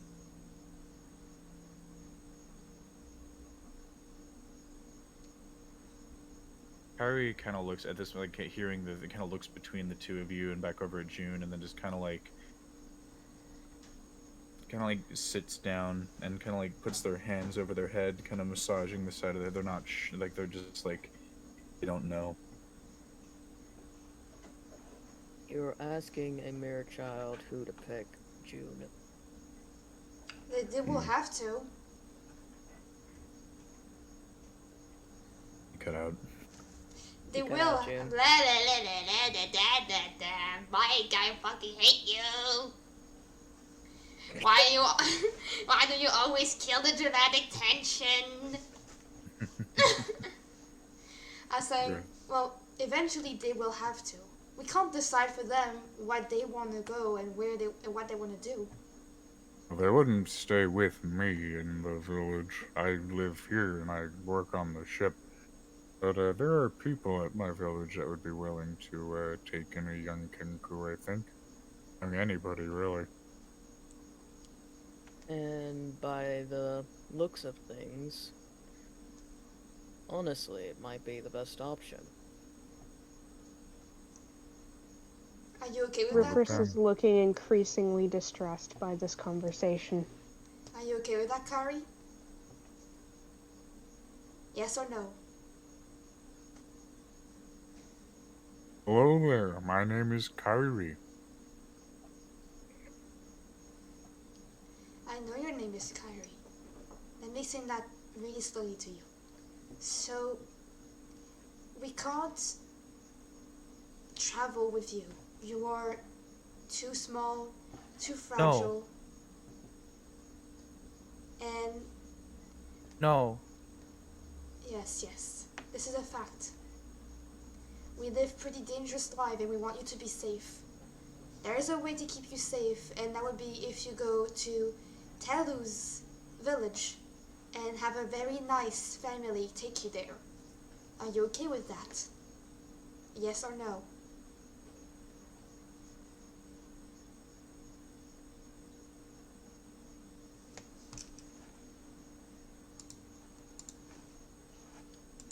Yes or no?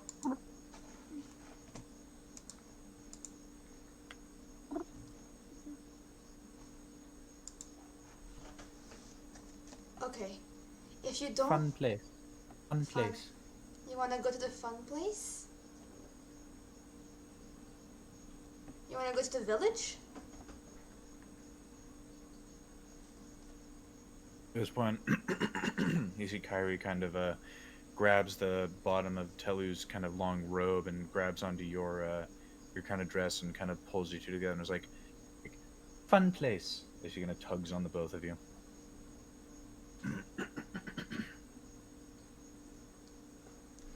I think that's their way of saying that they want both of us.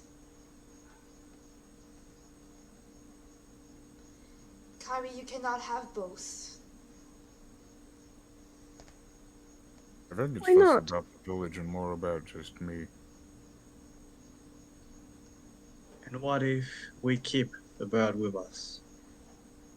I mean, I have one myself. And Azumon's kind of like, it's not that easy. It's a young child, and you're fighting against.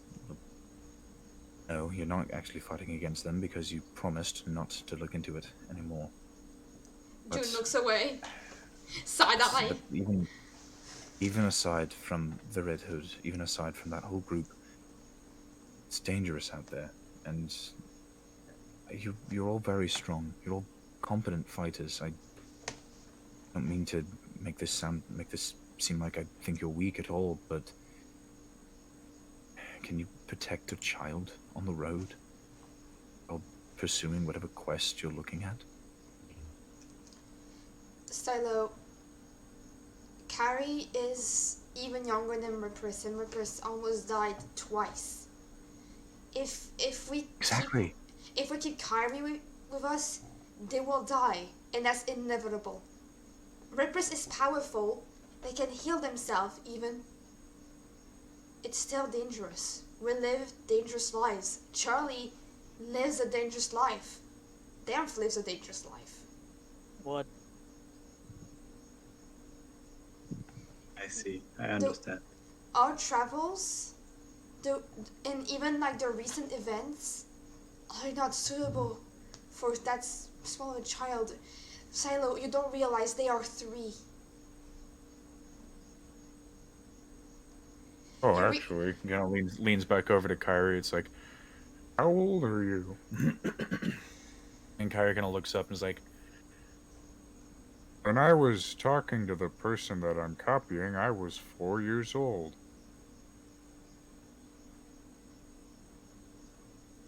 Therefore, Either way, they're still young.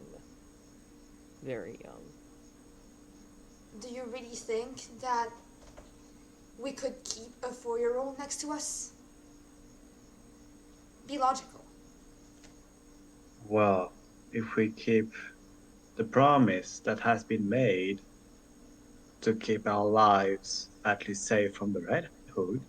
It doesn't have to be the Red Hood, Silo. You know what? We almost died because some rich asshole heard the word hitman. It's not only the Red Hood. And we got attacked From your by mouth. Yeah. Aston. And then we got attacked by 12 giant frogs on the way. Cairi was there. Cairi was there and they had to run away in a corner. But can we risk that? Can we really risk that? Especially with you guys out on the road, there's not really a whole lot of places to hide. You can get a cart and a wagon, but it's no guarantee. Riprys would like to do Si- their best to sneak away from this conversation. And perception stealth check for check. all of us. Make a stealth check. Can I roll dice to see if I notice? First let's have the stealth check be rolled. Fine. Okay, I'm pulling out my lucky dice. That is literally the worst stealth check that I have ever done. What a nat one. Alright, so anybody that would be paying attention to who is and is not at the table can make a perception check. Damp is. That! Dice on the 17. ground. That's Wait, one. no. Wait, so that's Natural 17. one. Yeah. Alright, so June does not notice anything. Too focused on Silo. I got a 9. 17. Well, Telu got another natural 20 on a on a perception check for a total of 26. He would have gotten advantage anyways because Riprys was literally sitting in his lap. On his lap, exactly. Yeah. As you try to get away, Telu's like most everyone notices. Telu's like, Now, Riprys, this is a conversation you're going to have. I know you don't want to let Cairi go, but is that best for Cairi?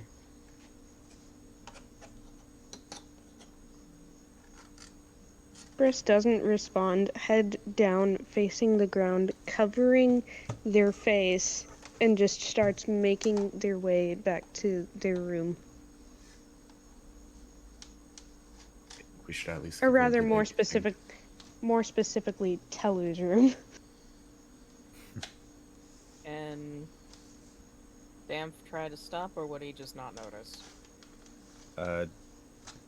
at that point, Dampf would have noticed because Telu kind of made an effort to stop and talk to them, and they were not trying to be stealthy at that point.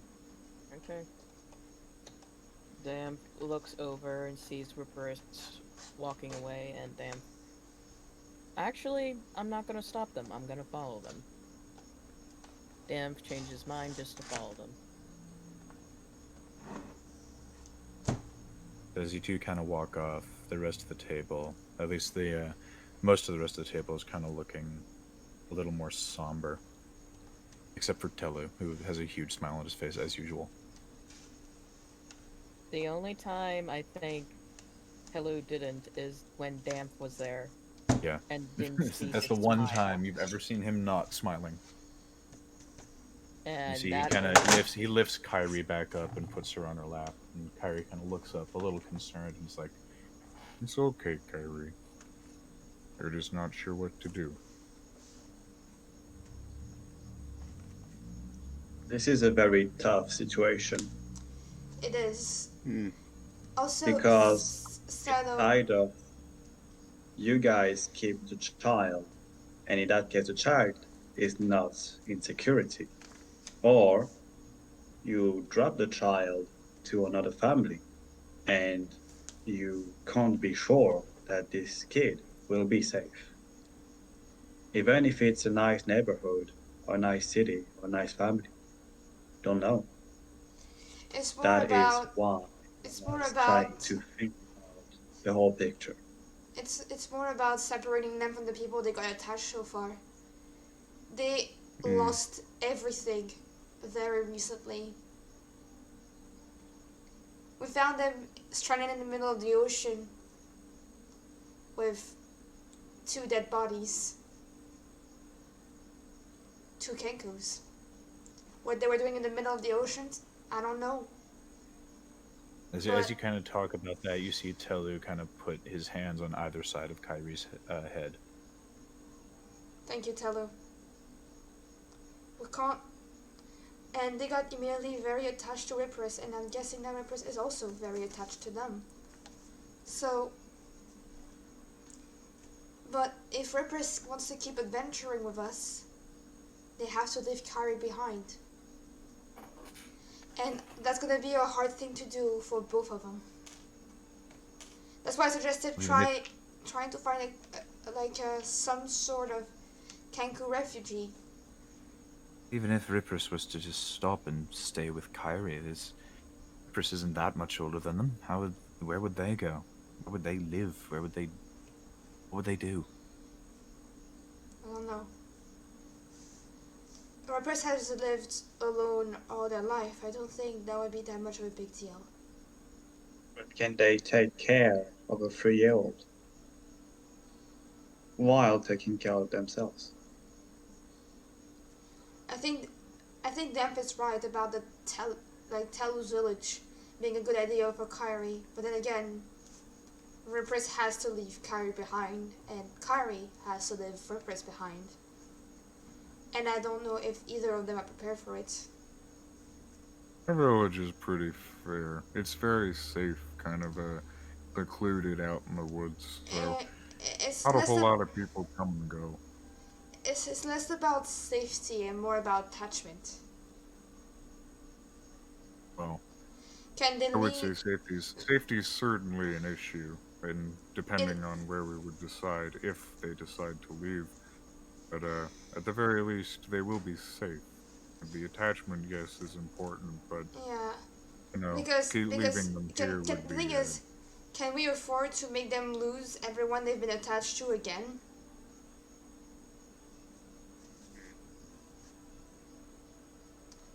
Unless we, again, we could take them, to the other city with the professor, buy some time, but is this really worth it?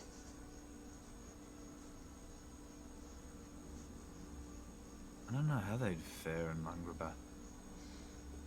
One option It's a we nice have. city. One option we haven't thought about is maybe they could stay with you as one. On the ship.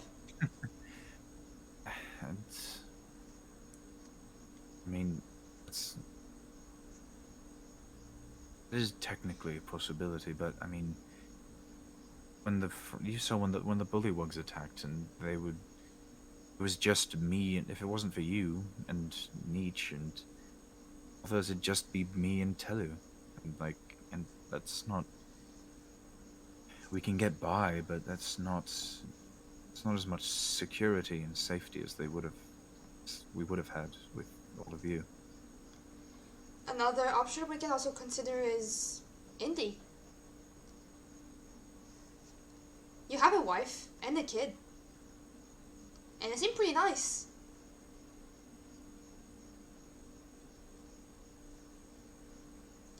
They kind of, yeah. You see Indy and Ari kind of look at each other, and it's like, I spend most of my time out on sea with my brother. That's how I sort of make money. Ari works, but not very much, and she's mostly spends her time with, young David.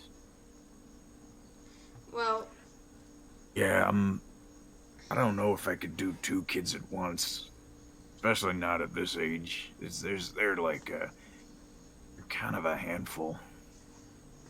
I understand. Again, we don't have a lot of options, and to be honest, all of them are pretty bad. I think out of all the options, if, let's see, ship's probably a no-go because, I mean, aside from just not having a whole lot of people down there to fend off any major threats, those bullywugs were not the worst things you can find in the ocean. There's a lot worse out there. So we probably don't want that to happen. Does that happen often? Staying here with Ari, that's technically an option, but it's going to be real rough on Ari because, I mean, we said Indy spends most of her time out on different shipping jobs and on the ocean, and she's already got a whole handful with David, so it's not necessarily a great option either. My village is probably the safest place they could go, and attachment's always going to be an issue. It's always going to be the issue, so overall I think the village is the safest place. As for Langruber, that's kind of that's an option, but again, I don't know if it's the best option. Since it's an alright city, but it's not without its problems, as are most cities.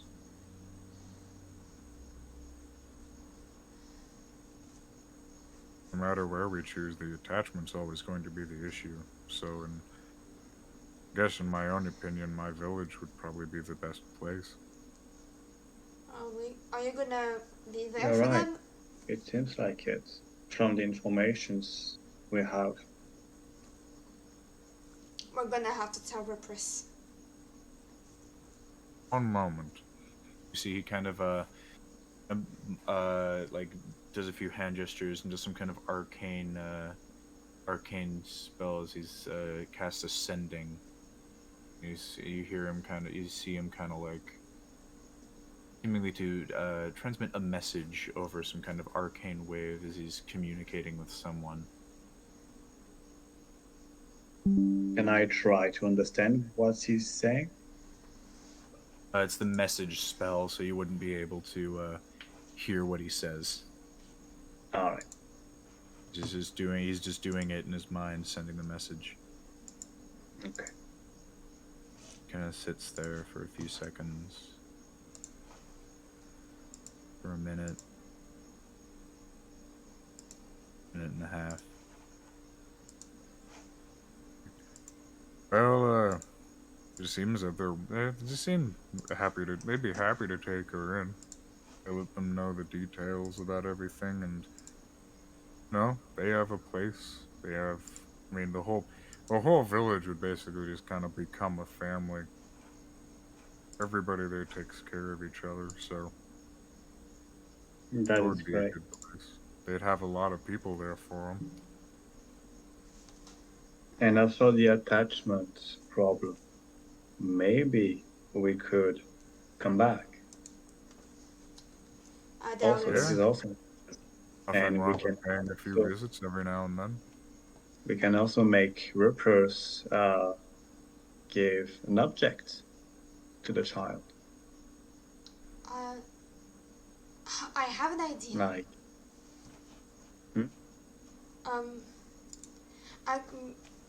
You know those kinds of plushies that when you squeeze them, leaves out the message? I could give one to them. That's some crazy technology. Where the hell did you find that? Well, it's like making a tiny magical item. Hmm. An arcane stuffed animal? Yeah. Yeah, Azamon kind of looks like, oh, like a little surprised and like, oh, are weird. Just a like, what the hell? This very, very like, okay, kind of look. Silo gives the same look. I just want to say it is an artificer thing. Yeah. So as you begin to describe the kind of stuffed animal we would like to make, we will move over to Ryprys now. Just kind of walked into Telu's room as Dampf has followed behind. I noticed that Damp was following me. A question or a statement? Yeah. That is a question. Question. Are you trying to look and see if anyone's following you? No. No. Okay, so is Dampf trying to be stealthy? I mean, I can be, but Dampf is trying to. Honestly, they just want to talk with Riprys. So I guess Rypris not. isn't paying any attention. They're kind of just lost in their own thoughts, so they don't notice anyone following them. As No Rypris self-check gets needed, in, as Rypris, you get into Telu's room, and as you kind of walk in, you kind of look around a bit, and you like, oh, that's the wall that Telu sat against, and you and Irie kind of cuddled up in his lap, and look over, and you see the bed that you and Cairi were just laying in earlier this morning. I'd like to take the sheet off of the bed, the top sheet off the bed, and just completely cover myself in it. So Dampf, as you're following you kind of just stand there and watch as Rypris takes the sheet off the bed, begins wrapping themselves in the sheet. Hey, Riprys.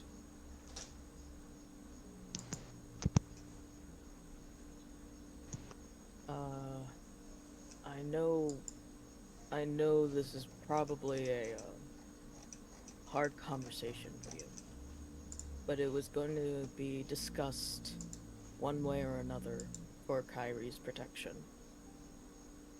You know that, right?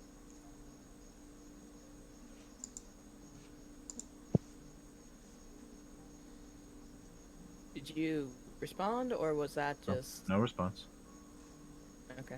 That was a very, very soft bird sound. The bird sounds don't like picking up from my mic, so I'm just gonna say bird sounds whenever I make a bird sound. Our Clue over here can do one. Thank you. So, Dampf walks in and shuts the door.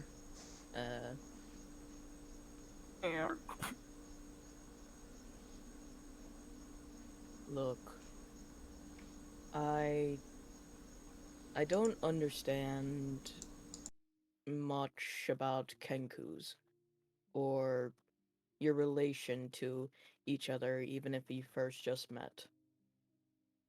But I understand enough that you care for Cairi, and you would want Cairi by your side. But do you really think you can protect Cairi when you were knocked out on that ship? Was safe.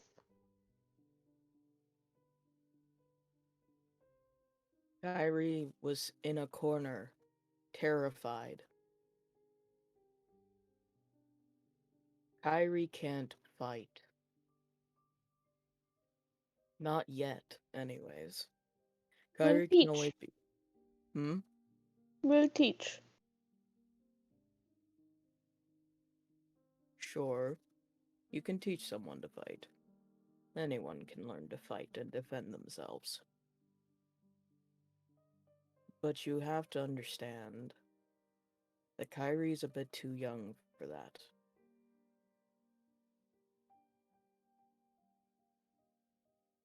Do you want them frightened if you're gonna live or not when you are in a battle? Riprys shifts underneath the sheet, but does not respond. I would like Rypris to make a wisdom saving throw. Alright.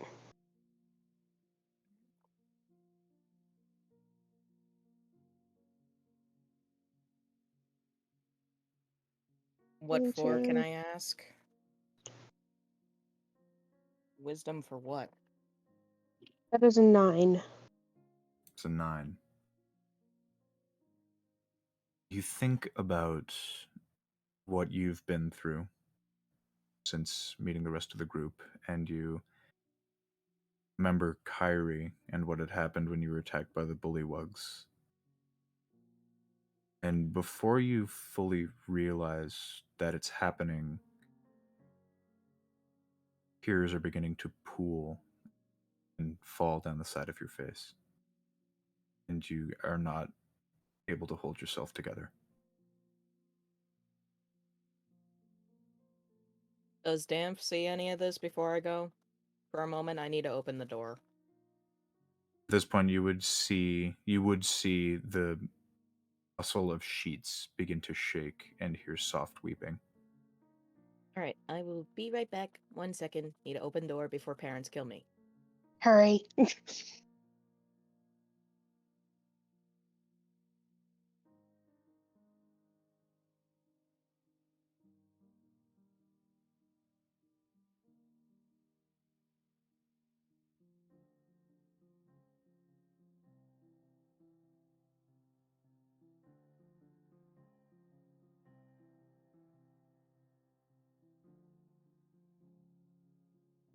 That everyone's just letting the emotion seep into the room. Like This is great. Yes. The drama. Trauma, actually, with a T. Alright. Doors are opened. drama with the T. No, What? no. I said trauma with a And T. I said drama with a D. I enjoy drama Fuck with a you. T. For drama? I mean, Drama? I mean.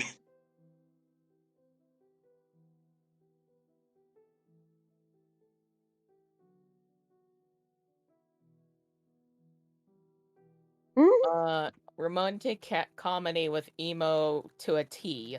A fucking T emo boy. Okay?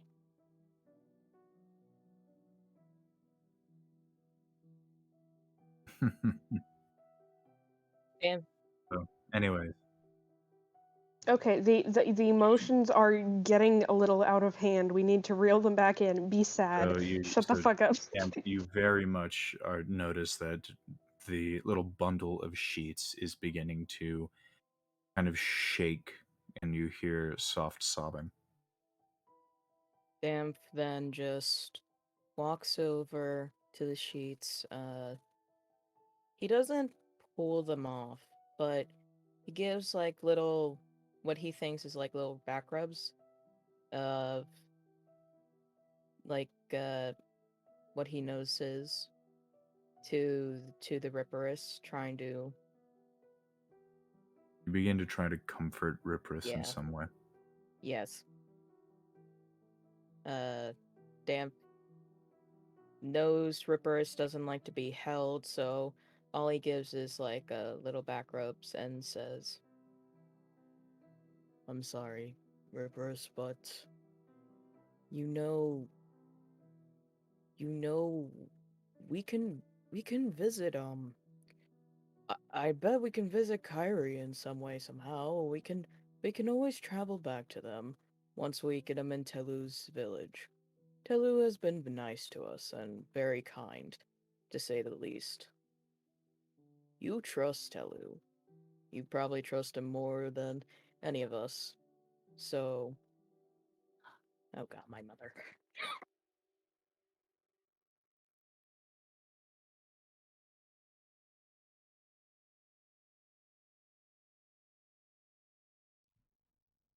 Here we go again.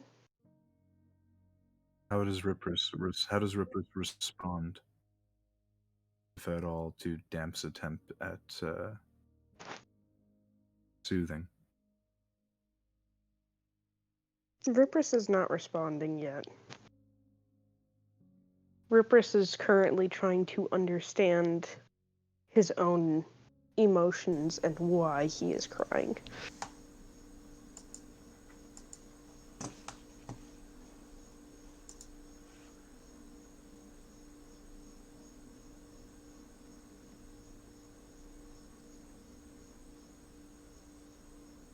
The thing is, in the background, I have very And now sad we piano wait for music. her to get back. The thing is, in the background, in the background of my screen is like very sad piano music, which makes it like very heart wrenching. Mm-hmm. Now I'm gonna have to watch your VOD just to make sure that I get the full effect all over again. Yep. To be honest, I am currently just watching over Spotify, being like, okay, what's the... I'm back with water.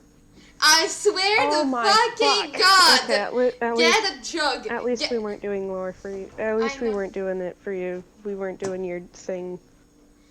One day, We're just waiting one day, for I am gonna... Digi to get back. One day, I am gonna fucking get Narrator's address, go to Amazon, and ship him a fucking 3-liter water jug written for D&D. Did I miss something? You mean a 5 liter? Oh, I just got 5 back gallon? with water. Oh, Just get him a okay. 5 gallon. Just get him a I was 5 gallon thinking jug of water. Exactly, 5-gallon jug of water. Oh no, And I then- do have a 5-gallon jug of water right next to me. Then Wait, use not like it! 5-gallon jug, but Then That's a use moderate it! size. You absolute American dumbass! how am I a dumbass? Because you don't use your 5-gallon jug of water and keep having little tiny glasses of water. Use your I gallons. have been using it. That's the thing. Then Well, I'm gonna apparently it's not right next to you in quick access because It you keep on is. going like, hey, I bet you with my glass of water, what did I miss? 1 second, I'm gonna go try and pick it up. I'm gonna... Did he get his glass of water? Exactly. Exactly, and I'm mad about it. Okay, sorry. Mom, To be- when Mom yells my name, I'm like, oh shit, I'm in trouble. I just want to say that Narrator's like water bottle is the Charlie equivalent of the chocolate croissant. Oh, for Yep. fuck's sake. Is that bad? Okay, I'm not sure if my mic's gonna be able to pick I up don't this, even but remember what I last said. I'm sorry. I'm just gonna... What did I fucking say? oh my god, my mic did not pick up that. But You just I try, have. you just Okay, you're shut trying the to fuck up, comfort narrator. him about what's you're trying to comfort Rypris about, like, that you know I think it's I was saying something about Telu's village, wasn't I? like that it's a nice place. Thank you, Kalu, for keeping notes as to where I just go on the fucking spot. Just got a good memory. True. So we can take Cairi to Telu's home. Telu's home will most likely be the most safest out of all of them, you know?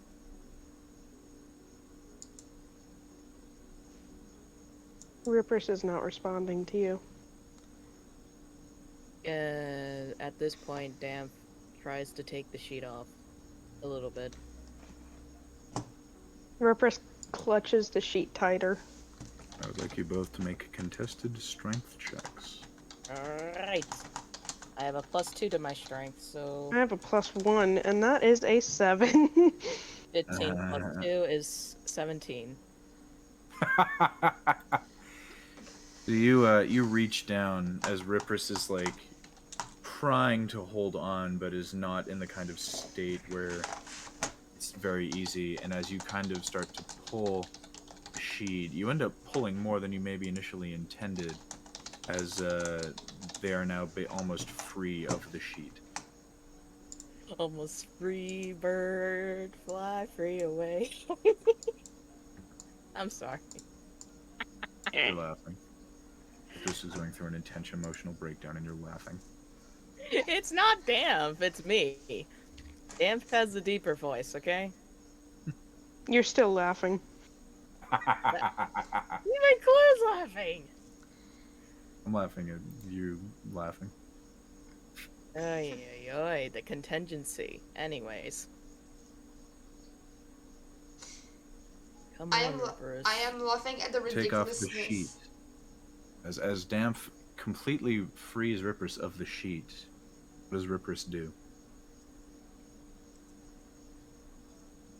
Curl up tighter, just wide-eyed.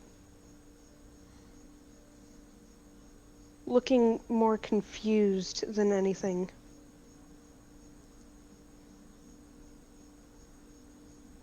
You both hear a gentle knock at the door. Who is it? It's Indy. Alright, 1 second. Dampf gets up and walks to the door to let Indy in. You see, she like stands there and a moment is just like, Is it alright if I come in? Yes, of course, Indy. No Azimon behind you, right? No, he understands this is more serious. she kind of slowly steps in, just kind of keeping her eyes on him. He's like, How is Rypris? Points to Riprys. They're that. I'm not the best at this. I'm sorry. It's alright. You've done nothing wrong. It's just they're especially attached. It's alright. she kind of slowly makes her way, and she kind of comes up, basically kind of right behind Riprys, and just kind of takes a seat down. Hey, Rypris. Damn, shut the door. How are you feeling? The sound of his name, he kind of turns his head in short, small, jerky motions to look over at Indy. Kind of a gentle smile, but gentle but concerned smile, as she kind of like looks over at you.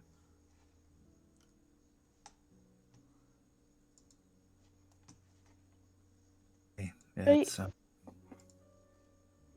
I know it's a pretty tough conversation.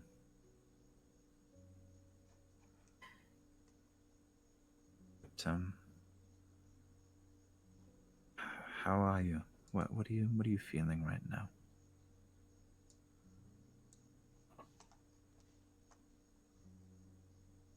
Don't know.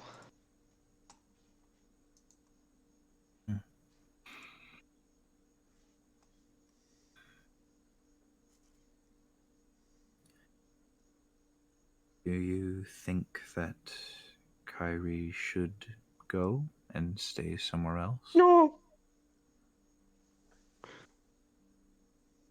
You want Cairi No. to stay with you, Yes. even though it's dangerous?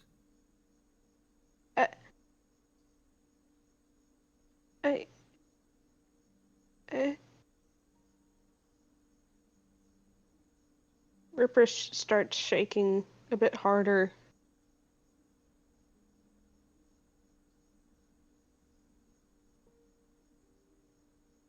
Just can't seem to find the words.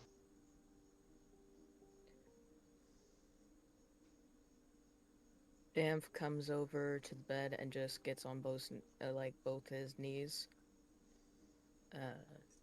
Puts his hands on the bed.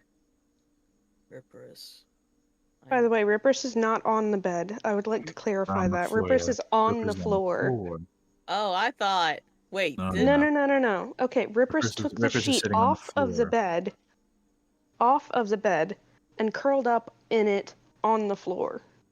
Oh, Riprys is still on the floor. Fuck, change that. Then Damp just gets on the floor, sitting Behind Indy. Yeah, behind Indy. Damp gets behind I Indy sitting. understand. It's complicated. Like, my brother, there are times when, well, I mean, I love him very much, but there are certainly times when we get annoyed with each other or angry with each other. That's I always care for him. I'll always welcome him back. But if he chose one day to just leave, well, it would hurt. I would be sad, but if I knew that he would be okay, I think I could be okay too. Would there be a way, Indy, for communication between Cairi and Riprys on our travels? Well, there's magical items that can communicate between long distances. There's spells that would let you do the same thing. If Rypris wanted to learn magic to communicate with Cairi over a long distance, that would be possible. Elu has that ability. Not the same. No, I know. Not the same.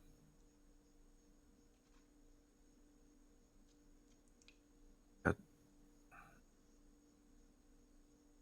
when you guys do eventually head to Langrapa, Elu is going to bring you to his village, where you can see if Cairi might stay there. Damp then silently, pulls out the purple flower from before that he bought for Riprys in the first place, and just is holding it right now. You will still have time with Cairi, and you can see Telu's village and determine yourself if it's safe or not, Riprys. But you and I both know there will always be enemies.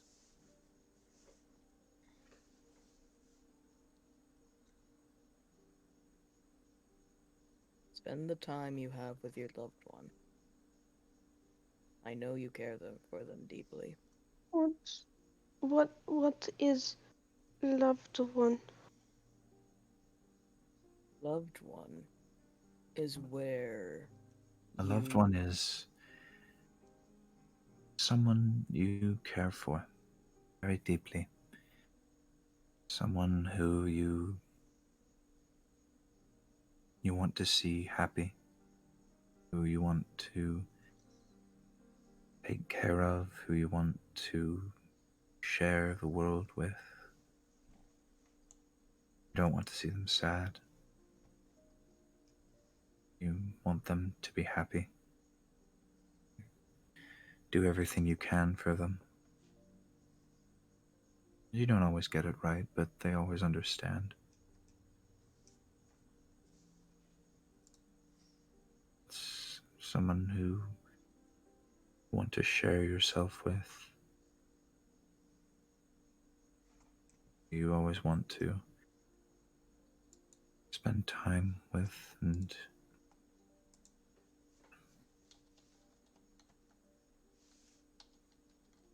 they're like a family. And you see Cairi as that.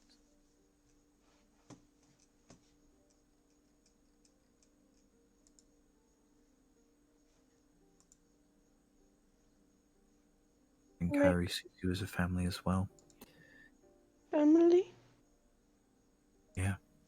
Yep. I think Cairi probably thinks of you as an older brother. Emily doesn't have to be blood related, as he looks at Indy. Correct? Oh no. Family is a family is best reflected on the actions they take towards each other.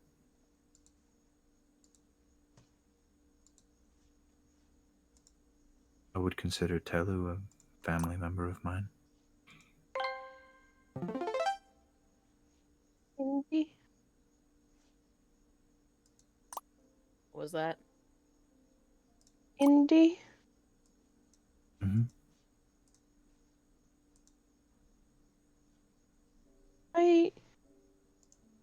Why did your mom not want the other family to know when she died? Damf just looks kind of perplexed at this moment. They like, what? Indy kind of takes a deep breath and is just like, takes a good moment to really think about the question. And then puts a hand on her shoulder. She kind of puts a hand over your hand, and there is you definitely can feel that she is shaking a little bit. Well,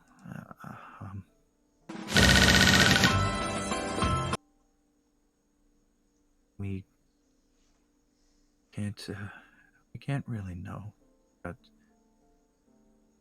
I think that she didn't want Azaman to know, or our dad to know, because he was really excited that Azaman was coming onto the ship again. The first time they went out, it didn't go so well, and Azaman had to be brought back home by a couple members of the crew, and then things were delayed and all, and it was a bit of a mess. But the second time, he was a bit older, more ready, and our mom I think she just wanted them to enjoy the time on the sea.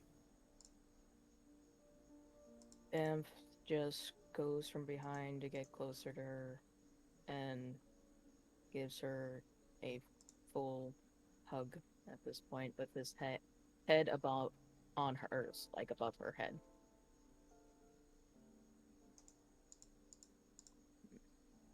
Indy? Mm-hmm. I miss your parents.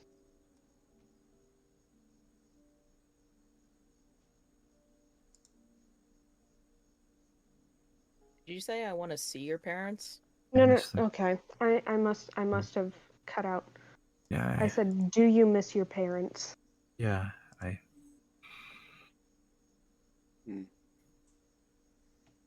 Sometimes, when I think about them for a while, or when I'm just kind of alone and thinking about it, sometimes I'll see something that reminds me of them, and I do miss them. But when I'm out on the sea and I smell the ocean air, it's a lot like how my dad used to smell when he would get home. And so I miss him, yeah. I think about him a lot when I'm out there, but it's a way to feel close to him, even though he's gone. Riprys, I know you're gonna miss Cairi deeply, but I bet we can come back and visit Cairi when the time's right. And not like we ain't gonna ever see Indy again, too. or Ozimond, or Telu. Friends, I guess I can say now, will come and go. People, any being, will come and go. But as long as you care for them, and you know they are safe, you know they are happy, it will be hard, but don't worry.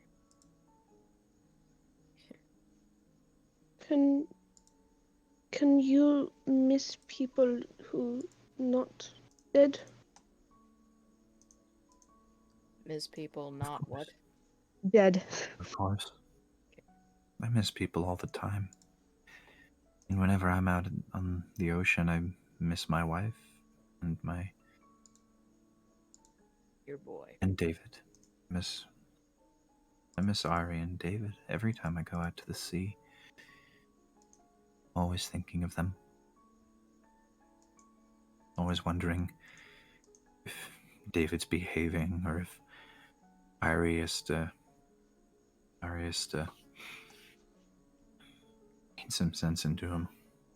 A metaphorical way, but whether he's behaving, whether he's giving Ari too much trouble. Every time I'm out on the ocean, I just think of them. And I miss them. But I know I'll see them again.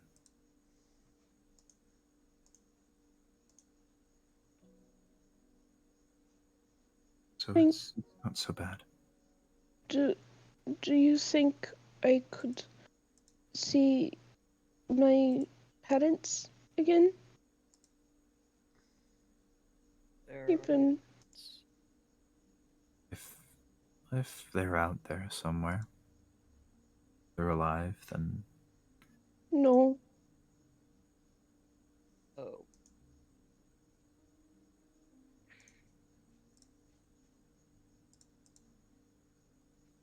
Indy's just kind of like, okay, I wasn't expecting that. She's like, Damp wasn't expecting that either. okay. So she kind of takes a breath and is like, okay, this is some new information. I have to be careful about this. And she kind of like, well,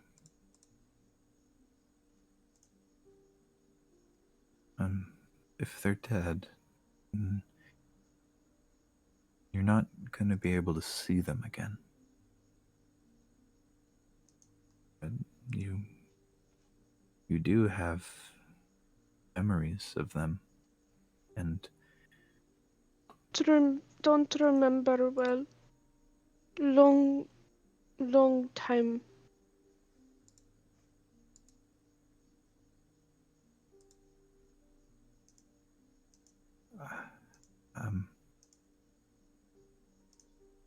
I'm so sorry.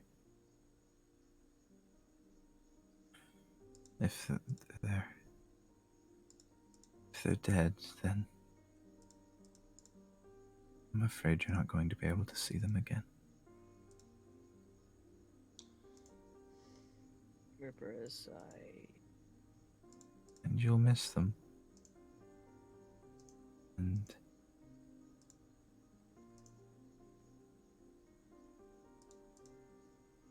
it'll be hard. At this point, Damf gets off Indy and goes to, like, lay down next to Riprys. You can't. It'll be hard. But I don't think that they would want you to hurt.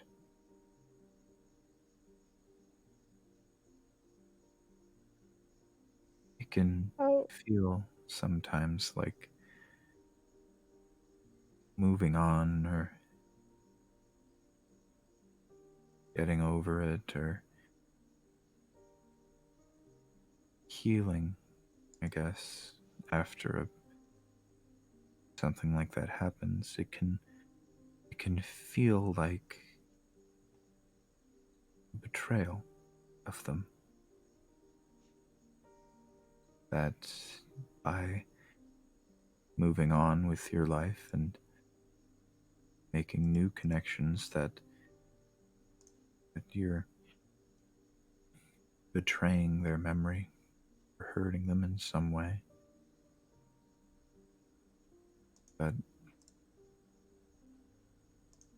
they would want you to be happy. They wouldn't want to make you hurt like that.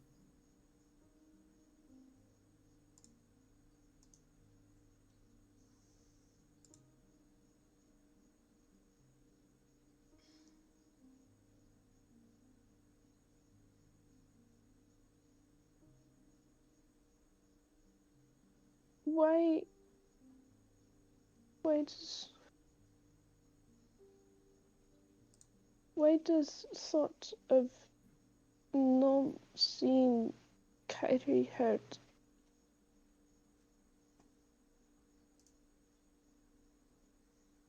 Because you care for them. You love them. And you're worried about them. And you want to make sure they're okay.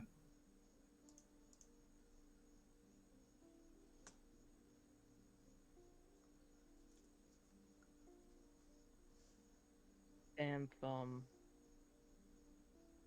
places the flower next to Riprys. You know, I bet, in time,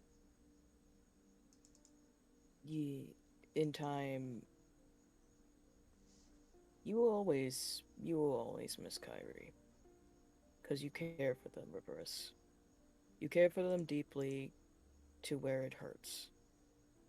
And that's understandable. You always worry about them. You always wonder what they're doing. And you always will want them by your side. But I have a feeling with this weird of a group it is, you can talk to us, and we can talk to you. You're not alone in this.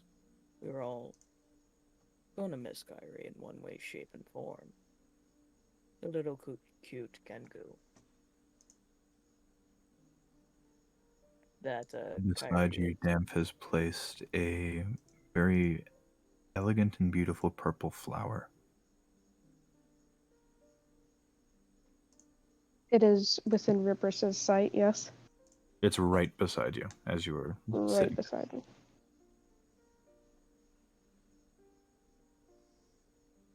Riprys leans over and picks it up in his beak. And eats it. God damn it! I didn't even think about that. God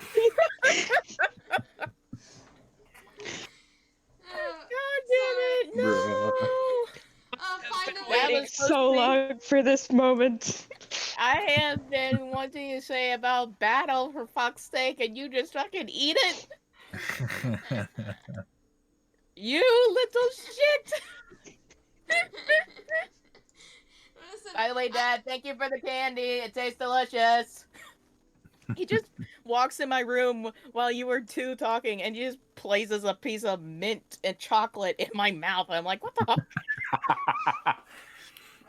Okay, that implies that your mouth was hanging open this watch, entire time. As you watch Rypris eat the flower. Dad! You watch Rypris eat the flower, and you kind of like are stunned, and Indy kind of like takes a moment and just kind of like.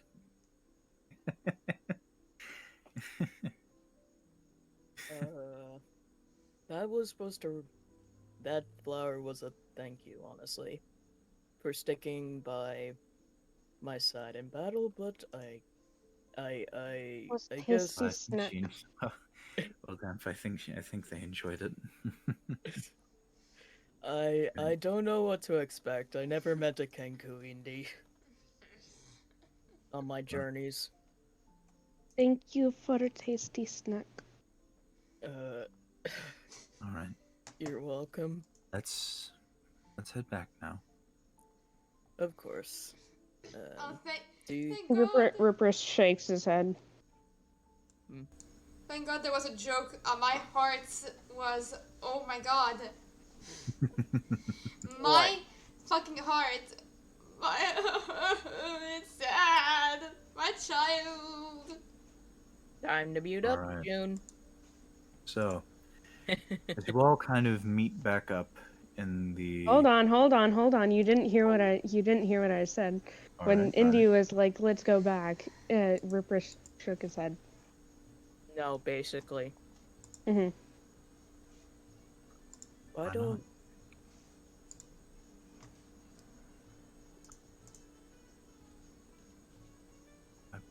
Rypris, it's... I know before Cairi does go, you'll want to spend as much time as you can with them.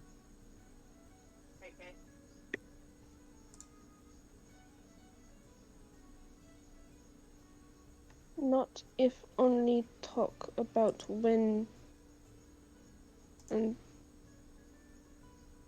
how. Well, I think you have some clothes that are made for you. You can go and get those, and you'll have matching clothing, and you can wear that, and you've got another day. You can spend today with them, just doing what you want. Just one? Well, and then any time on the road, but you can have a day in the city just to do what you want. After that, you guys will probably be heading towards the city, Langraba, and going to meet the Professor Adelaide, and we'll stop by the village. But you don't have to worry about that today. You can just spend today with Cairi.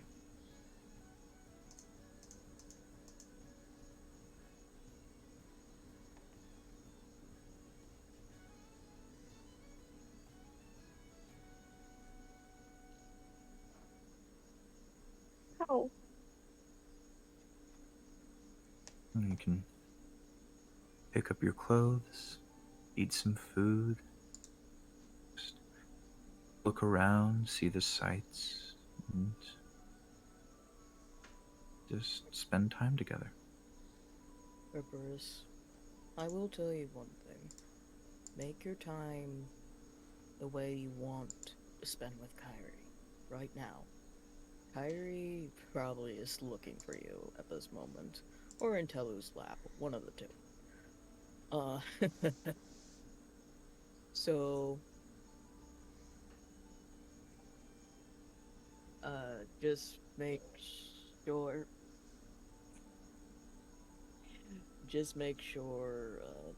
you have good memories to remember them by.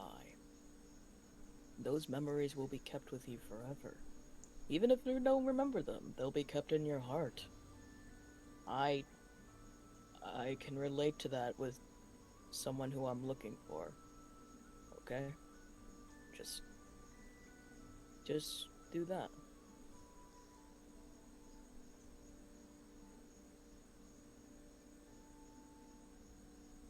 Won't stay here for now. Can I make a strength check? Bring Rypris with me. You want to try to pick Rypris up? Mm-hmm. Oh, you fuckwit. All right. Love you too. Make an athletics check. Rypris make a acrobatics check. Got it. Nat 20. I And just that rolled is a the 13. Yeah, by the way, nat 20 plus 2. 22. Alright. I'm sorry. As Rypris is just kind of sitting there, Dampf just kind of scoops you up and holds you in both arms and is Nope. walking you towards the door. Nope, you are coming with me. And he's You're kind of like, going to make Dampf, memories. is that the best for Rypris? All I know is, Indy, make with what you have now, and that's why I look to you. No, I get that they should... I know that they should spend as much time as they can together, but if Rypris isn't ready, then... it might not be good to Rypris force her. has put his head underneath one of his arms, just covering it with all of his feathers and his cloak.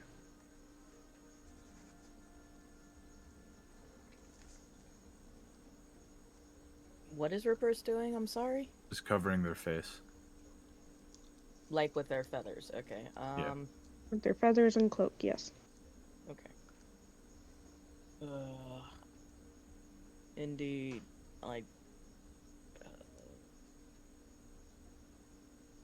all I know is why I keep bugging Azumon to, like, he needs to be a little, like, better when you're worried and whatnot, so I just know spending time, because you never know when you have the last chance. I don't know how to get that to Riprys, but if you're saying they're not ready, I guess I can leave them here, but I don't want to leave them here alone. You're not the most tactful Dragonborn, are you? What? Sorry, I don't know what what? In real life, I don't know what that means. Never mind, it's fine. It means you're blunt. What? Not being tact is basically the ability to sugarcoat something and make people feel good about something. I said Damf is blunt, didn't I? Yep. Yes, and so she is acknowledging that. Oh, okay. Not being Okay. tactful is being blunt. Alright. Let me go with that, sorry. Well, why would I be... Why would I not be? Tell it as it is, for Pete's sake. I don't like Chris. liars to my face, so... Chris, it is important that you spend what time you can.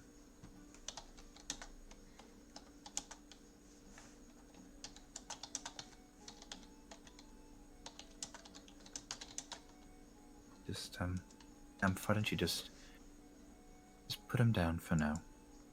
He'll come out.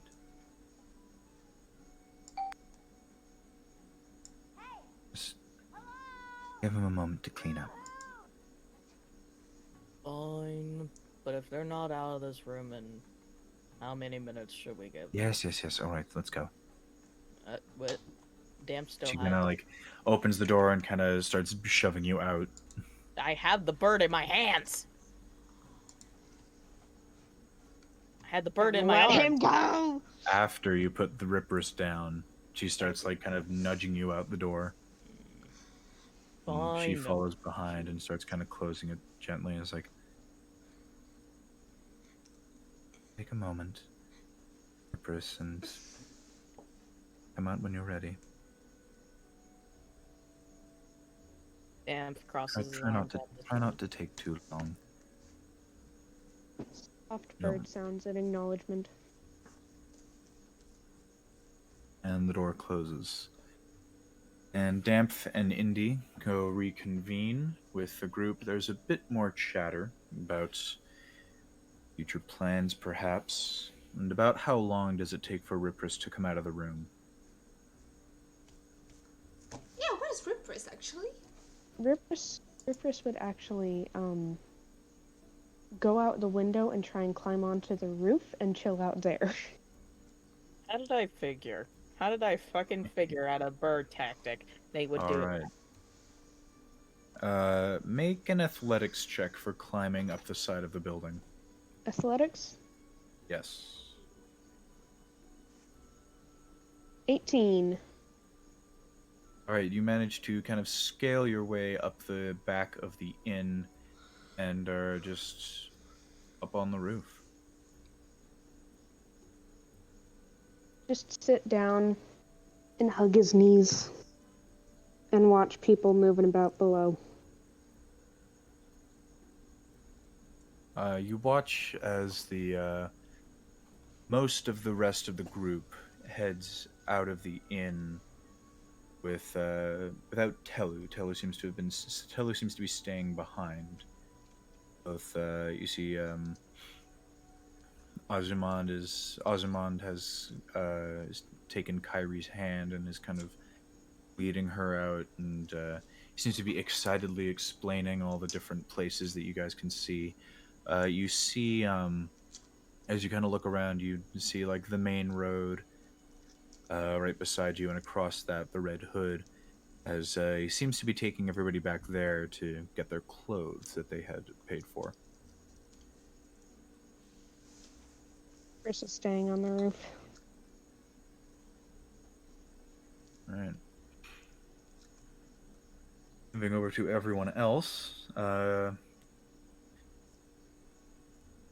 After Indy kind of comes back with Dampf and kind of makes mention that Rypris is gonna just take some time in the room on himself, Ozymandias decides, like, well, no time like the present, let's go see those clothes you all got.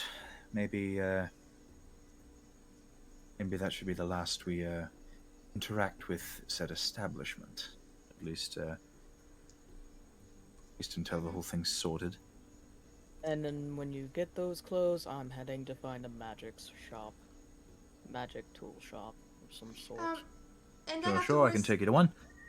I'm going with them first if anything happens. Like, Damf is just... Telu's like, yeah, I think I'll just stay here for now. A lot of the refugees are still here, and so we're gonna be kind of just taking the day to make sure they all get to places, look for jobs, look for places to stay, and then also I want to make sure Rypris does okay. Alright. Thank you, Telu, again. No problem. You guys enjoy your time out. You sure you don't want me staying behind, if anything? Oh, no, it's alright. So Cairi's gonna go see more of the city. Isn't that exciting, Cairi? Cairi's kind of stands there initially, is like, looks back over to Telu's room, and looks back up to Telu. Rypris just needs a bit of time. They're sad about something, but they wouldn't want you to be sad. Rypris wouldn't ever want you to be sad. They want you to be happy. So why don't you go and be happy for them, okay? My He kind of looks down a little bit, and looks back up, and kind of walks over to Azuman and takes his hand, and starts following him outside the door. Damf follows behind them.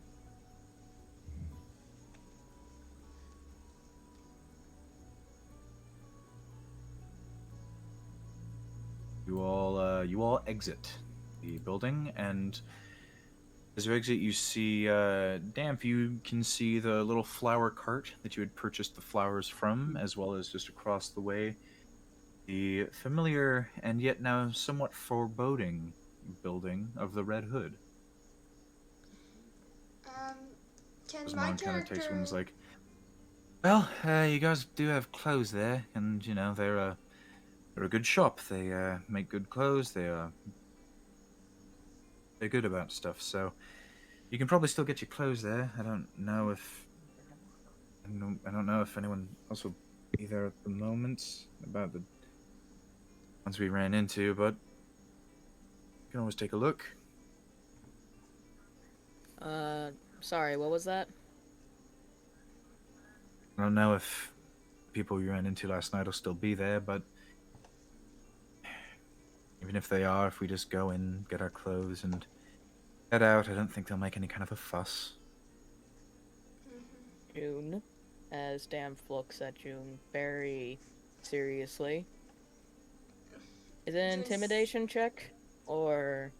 Or what are you trying to do? June, do not go snooping. Basically, type deal. June does not look at Dampf and is like, yeah, sure. Whatever you say. Intimidation check, for fuck's sake. I'm gonna roll something. Do you believe them? Huh? Do you believe them? Nope. Make an insight check. Insight check. And June, you can roll a deception or persuasion depending on what you are doing. Okay. Do I have any Nat pluses 20. for the inception? Nat 20 well, they got a natural 20, so I doubt plus it 1 matters. was 21. 16. 21. Yeah, your insight, Damp, you have a +1 to insight. 17, but doesn't matter. 18. Doesn't matter. June appears to be telling the truth.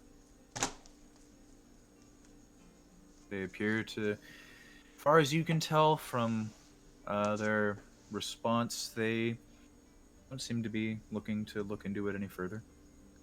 And can Damp still follow in?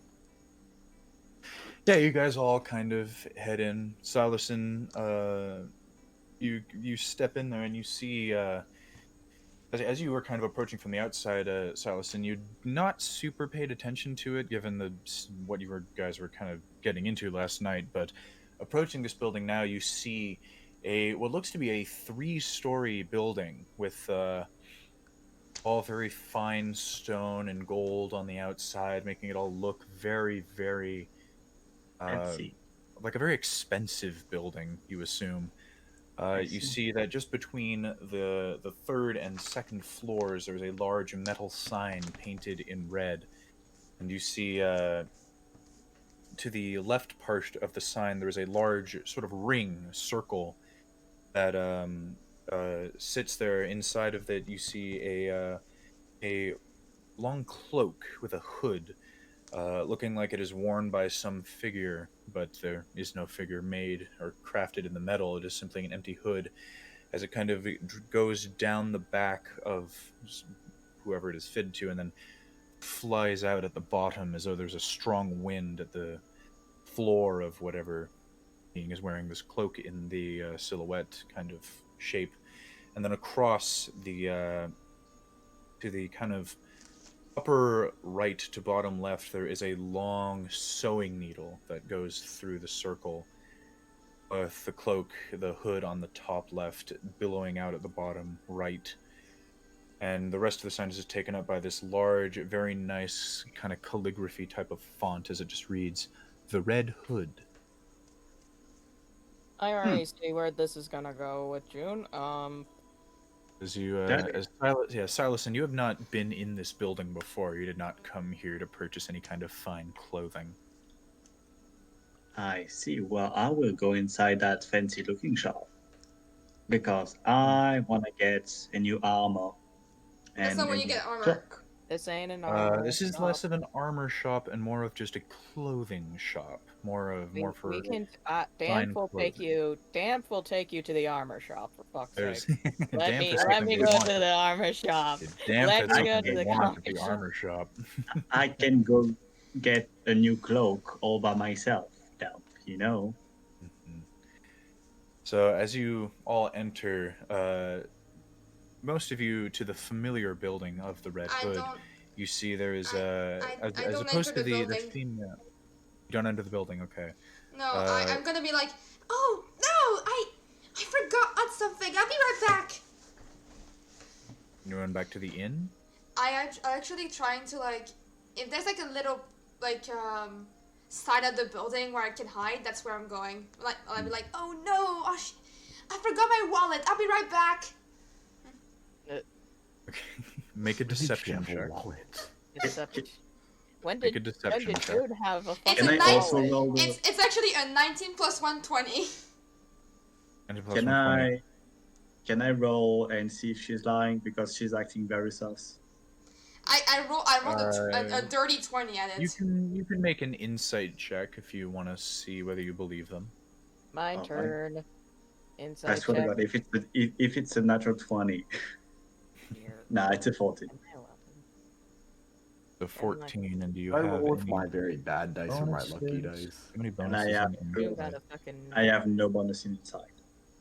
No You know I'm bonus. gonna roll So with the funny dice for. it's so you kind of look and you're like, okay, is she just kind of She's weird. she's going up with the wallet, and she kind of just goes to the side of the building and disappears on the opposite end of where the big open street was. She kind of ducks into kind of the side of the building, No, right. the one side. As the rest of you, do the rest of you enter?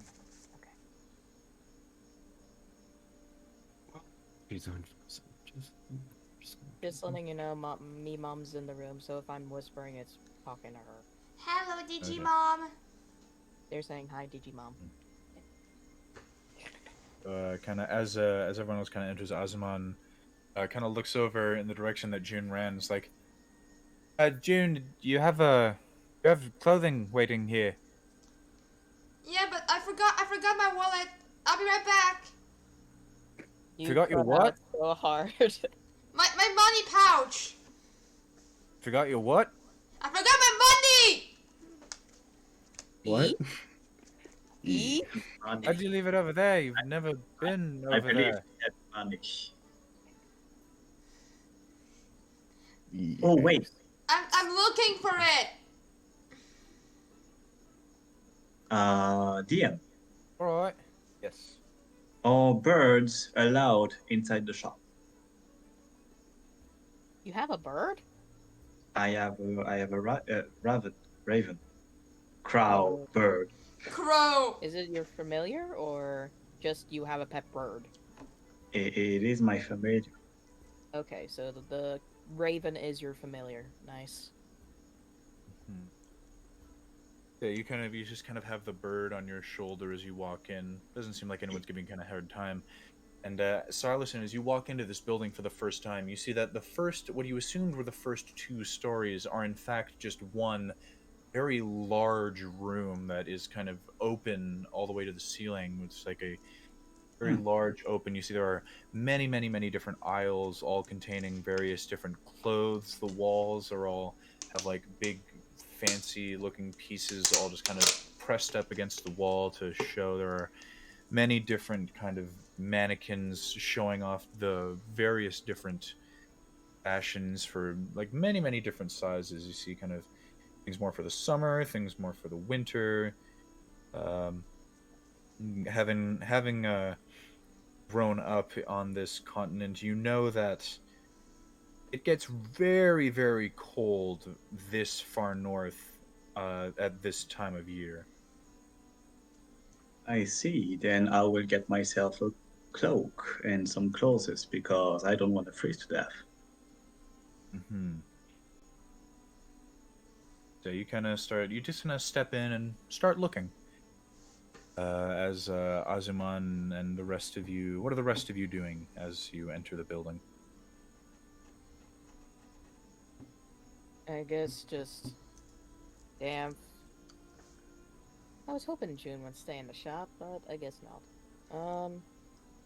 Damf just looks around and ask Charlie, interaction with Charlie. So, what you get? Just a new suit. Haven't really put it on yet. I just got this cloak. I just don't know what else to get, or if I should get anything else. You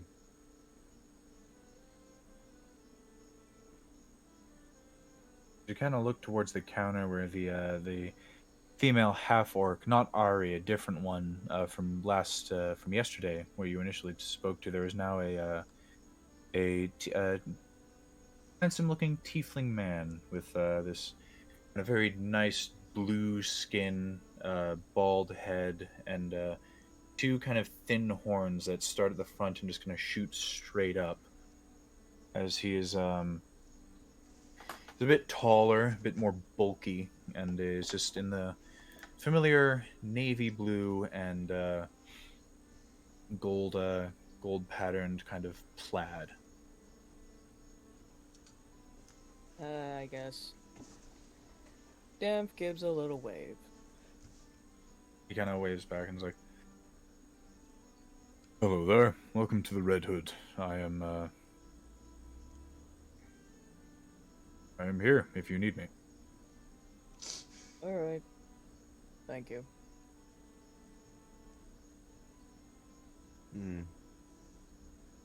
Come on, Charlie. Let's just look around. Damp takes Charlie's arm and moves to the side away from him. Is anybody around us? Perception. At this time, there are a handful of people, not quite as many as was yesterday, but there are a handful of people in the familiar navy blue vest with gold kind of stripe, like the plaid pattern, the familiar vest that are just kind of walking around. There's like 2, maybe 3 people in here at this point. It's still very early, and it's still fairly early in the morning. It is approaching noon, but they've yet to hit any kind of busy hour. Damf whispers to Charlie, so, are you good in here? Like, is there any danger that you see? Because I wasn't here yesterday. Do you recognize any of them? I don't believe so. I'm not really paying attention to faces. And what do you pay attention to? June. Keeping myself in check for the most part.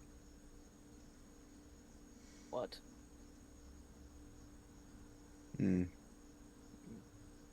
Well, Damf pulls out the red flower from yesterday he bought. This is for you, and I got one for June too. It's honestly a way to say thank you for sticking by my side in battle. Well, thank you for the flower. I gave Rypris theirs, but they ate it. So don't get all like it's just a thank you. That's all it's for. When I give one to June as well.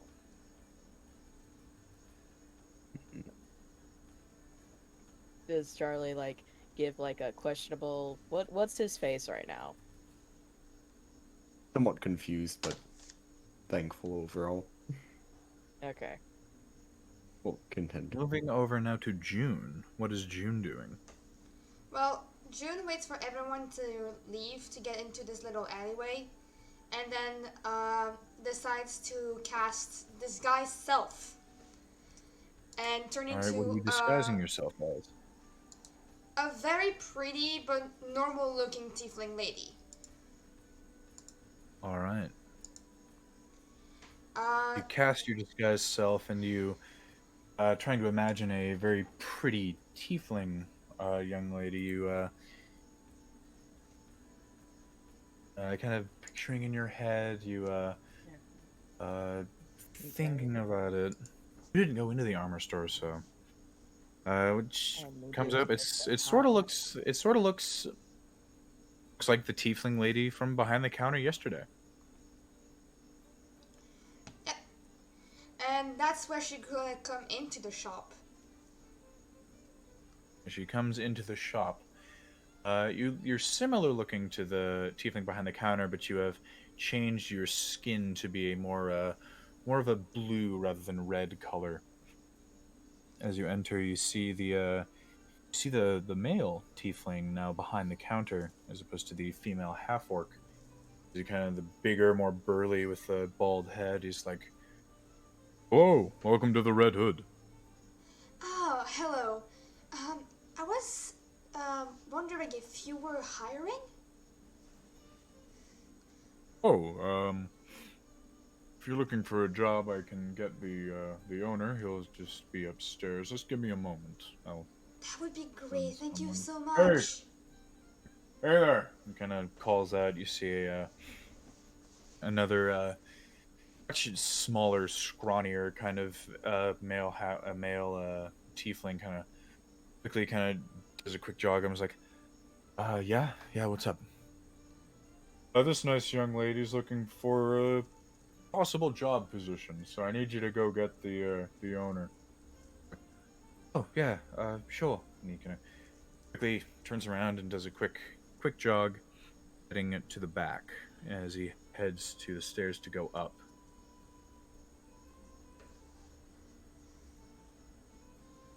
I gotta go, so good luck with the recording, have fun. I know it's in the middle, but I gotta say hi to my uncle, so. Are you gonna be back? Yeah, I rated you with party of 2. Okay. Bye, guys. I'll see you next Saturday. Hello, See ya. Digi Watchers. Welcome to the Bye. stream. Goodbye.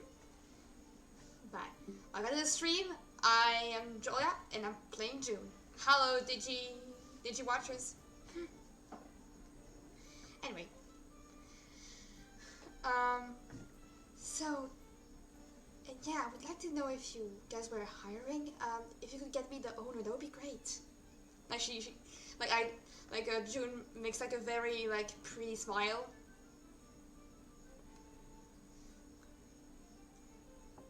Yeah. So the tiefling behind the counter just nods. He's like, "Yeah, I just sent for him. He'll be here in just a bit." I can ask you a few questions. What kind of experience do you have in this kind of industry? Well, I used to make jewelry, so it's not very. All right. But I do have an eye for fashion. That's good. I can see that. Are you looking more to be on the ground, helping the people out, or are you looking to be more upstairs making the clothes? I was looking more at being like a advisor. Someone more on the ground, talking to people, pointing them in the right direction. Exactly. All right. Okay. What are your available hours? I'm available pretty much anytime. If I can have like a way of seeing I would like to work part-time, so could I have like a picture of your schedule? Okay. Part-time. We're mostly open for not right at the crack of dawn, probably about 9 in the morning, and we're open up until 9 at night. I mean, 12-hour days most days. I need to talk to the owner first, no? Like, maybe like have a job interview. But I would love to check out the schedule you have. For sure. Yeah. About this time, the familiar face of the kind of more pudgy, older half-orc kind of, as he's kind of quickly making his way through, you see he's got the balding head and white hair on the side as it's kind of growing out, and he's like, "Oh yes, we have a potential new employee. Hello there. Hello there. My name is Maxwell. I am the owner of the Red Hood. What is your name?" As he reaches out for a handshake. Oh, I am Emilia. Emilia, nice to meet you. As you take his hand? I was wondering if we could speak in private about it, not bother the clients. Oh yeah, that shouldn't be a problem. He kind of motions for you to follow him. I assume our attendant there asked you a few questions? I do have a few questions. All right, well, I can answer them whenever you're ready. Okay, Leads you to the back of the store. You kind of just kind of approaching the staircase now. I gotta be honest. I'm not really looking for a high position. It's just your shop has this dazzling half-elf that I just want to see again, but I can never get a catch of him. I was wondering if you could. Needian, yes. Alright, well. I wanted to see him again. But I couldn't directly ask for, like, when he is available, you know? Oh. Just looking for Needian. Not so interested in a position then. I'm still interested, but, like. Okay. Good. Looking for Needian. He was here a little while ago. I think it was just last night. He'd come in, him and his sister, and the gnome that it all come here is part of a deal with a sponsor. I can't really go into details. But they came here last night and let me know that the time that the sponsor needed them here was up. And so they left last night. And where are they heading? They didn't say. Not even a word from your sponsor? No, not really. Not about where they're going. They'd rather keep to themselves. They're pretty secretive types. Closest city to here would be Longreba. So if they're headed to anywhere, any kind of civilized area, it'd be that one. Such a shame, such a shame. I really wanted to see him. Oh, he's captured your heart, maybe? Oh, yes. It was love at first sight. He is quite the handsome young man. Oh, but Here his sister's a little protective though, so gonna want to make sure if you're gonna try to pursue that any further, get on his sister's good side. She will otherwise she'll be a problem. Mm-hmm. Have you seen the commotion yesterday though? You told me that they were here in the night. Yes, they had came in here rather late at night. Actually, I was just kind of wrapping up. We had some of the nighttime workers finishing up any custom orders that we were working on, and I was just kind of heading out myself, and they arrived right in front of the door, and almost kind of spooked me. Really, it's kind of there all of a sudden. But it was just the gnome fellow, actually, now that I think about it. But he said that the three of them were, that they were needed elsewhere, some other place. I think, I may own this Red Hood, but there are plenty of Red Hoods out in the, out across the continent.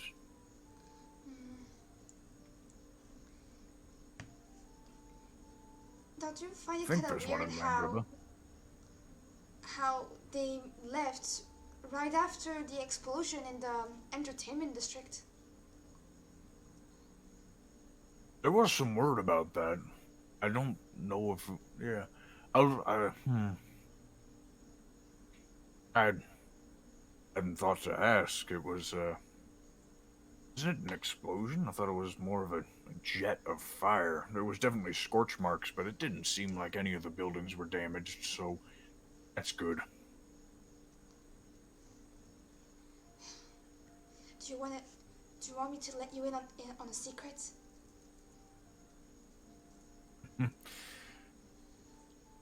Well, I'm a pretty good secret keeper. I was here when that happened. I actually saw it. Yes. Oh, perhaps, do you perhaps work in one of those brothels there? No, absolutely not. No. I was just passing through. Okay, They, alright. they were I see attacking. then. It was actually a fight. I figured as much. Some of the tiefling, some of the people employed here, both work here and also they have a nighttime job just to, you know, line their pockets a bit more. And I don't judge them for their work. They make good clothes. They do good customer service down on the floor. They were talking to me about that actually.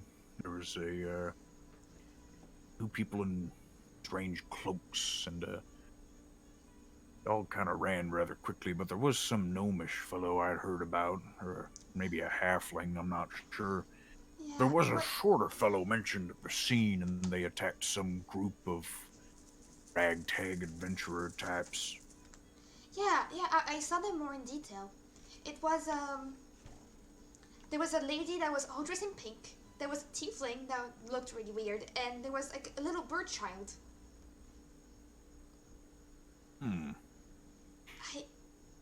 And I even got an even closer look at it, and I recognized that there were two people on top.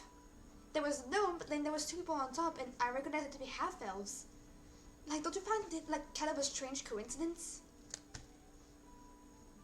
Gnome and two half-elves, eh? Gnome and two half-elves late at night attacking people, and then suddenly your employees leave? Well, I don't know.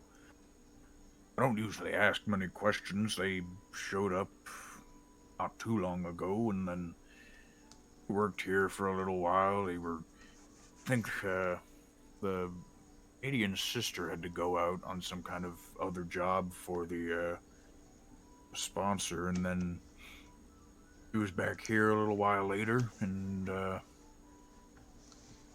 he did good work. They were good or mostly good with people. The thing is, But I hadn't. It seemed nice. They seemed good. listen, it's not hard to draw a conclusion between them and your shop. They're literally wearing red hoods. It's not hard to make assumptions either. He seems to be starting to get a little more guarded and suspicious. I mean, I just want to say, it's not very good image for your shop if your employees are out there randomly attacking tourists. If they were in fact my employees. They did work of you. I had a gnome and two half-elves under my employ. If there was indeed an attack involving a gnome and two half-elves, it very well could be them. It could also be a coincidence. So you're telling me that a gnome and two half-elves in red hoods last night that suddenly left the next day is a coincidence? It very well could be. This is a fine establishment with a good reputation. I am not saying it is not a fine establishment. I'm just saying that maybe you should be careful about that sponsor. Because that They would have be treated me very well. Because the thing is, I could entirely be wrong. That's like, but if I'm right, what if I am right? How do you think your shop will look? Make a persuasion check at disadvantage. Oh, yeah. Persuasion, where is it? Okay, so it's a 12 to a 13 and a 7. We'll go with the 7. He's very much now just kind of fully, like, well, you'll just have to see. I'm going to have to ask you to leave now. I understand. But before I go, would you... I do have to admit, even outside of this whole reputation thing, you're telling me that this establishment is a chain? Well, there are many different yes, there are many different stores under the moniker the Red Hood. They all sell fine clothing in most major cities across the continent of Alteria. Would you have a map with, like, those locations? I would love to visit again, like, every so often. Even if it's not as an employee, more as a seller. A buyer,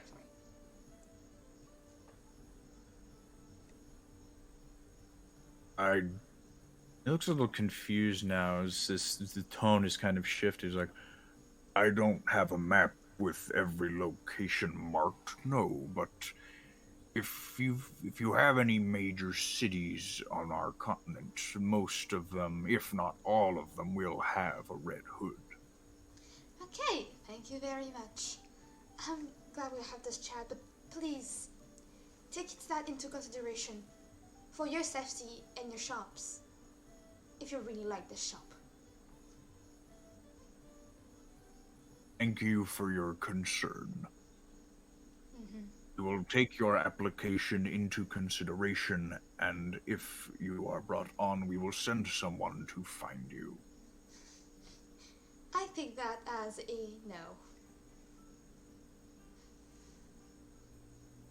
Just kind of smiles. Just kind of a, like, just a smile. Like a little smirk, and then she goes down the stairs.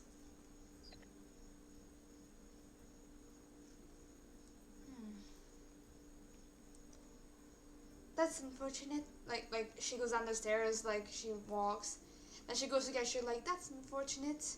I did not get the job. All right, where are you going now? Where is everyone else? Where is everyone else right now? Charlie's is kind of at the counter, I believe. Unless Charlie, is there somewhere else you wanted to be? I think he would just be at the counter. Charlie's just kind of waiting at the counter.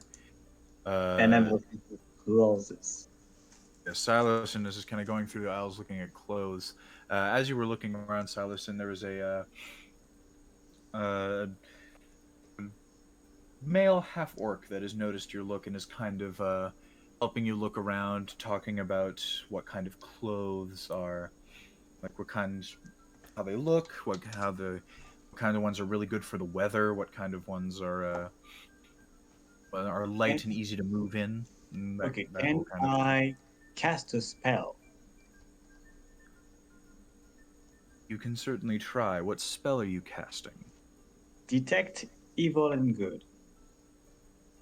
All right. I want to see if I can find any enchanted or any magically consecrated items, like in the shop. All right. What kind of range does that have?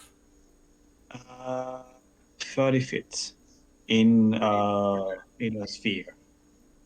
A 30-foot sphere is centered on you.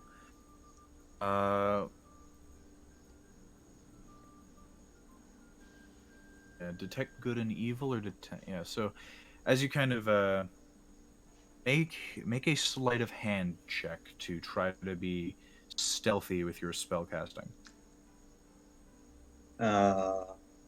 Yes. Boom, boom, boom. This is 15. 15, okay. You manage, as the half-orc is kind of talking to you, he kind of looks up at the clothes, points around, and is talking to you about difference in the kinds of trims and stitching that can really make a big difference in over time. You kind of quietly murmur your the vocal component. You quickly make a small hand motion, and as you kind of look to detect good and evil, At the moment, none of the clothes have any kind of desecration or holy enchantment of any kind. The half-orc talking to you is good of nature. They have a kind nature, good nature. How long does this last? It lasts, I think it's like 10 minutes. 10 minutes. So Yeah, concentration up to 10 minutes. But it all won't right. take And are long. you kind of walking around the shop looking at the many different people? Yeah. And things. All right. So as you wander around the shop, you see most of the people at the shop, kind of working and shopping, are like either neutral or good. They either don't set anything off, or it's like, oh, they're of good nature. Is kind of wandering around. None of the clothes have any kind of special thing made. Damn it. And as you kind of approach the front, you get in range of Charlie. Oh, And yeah. I would like Charlie to describe what kind of nature he would see as he approaches Charlie. He can see some good, but mostly there's a bit more evil.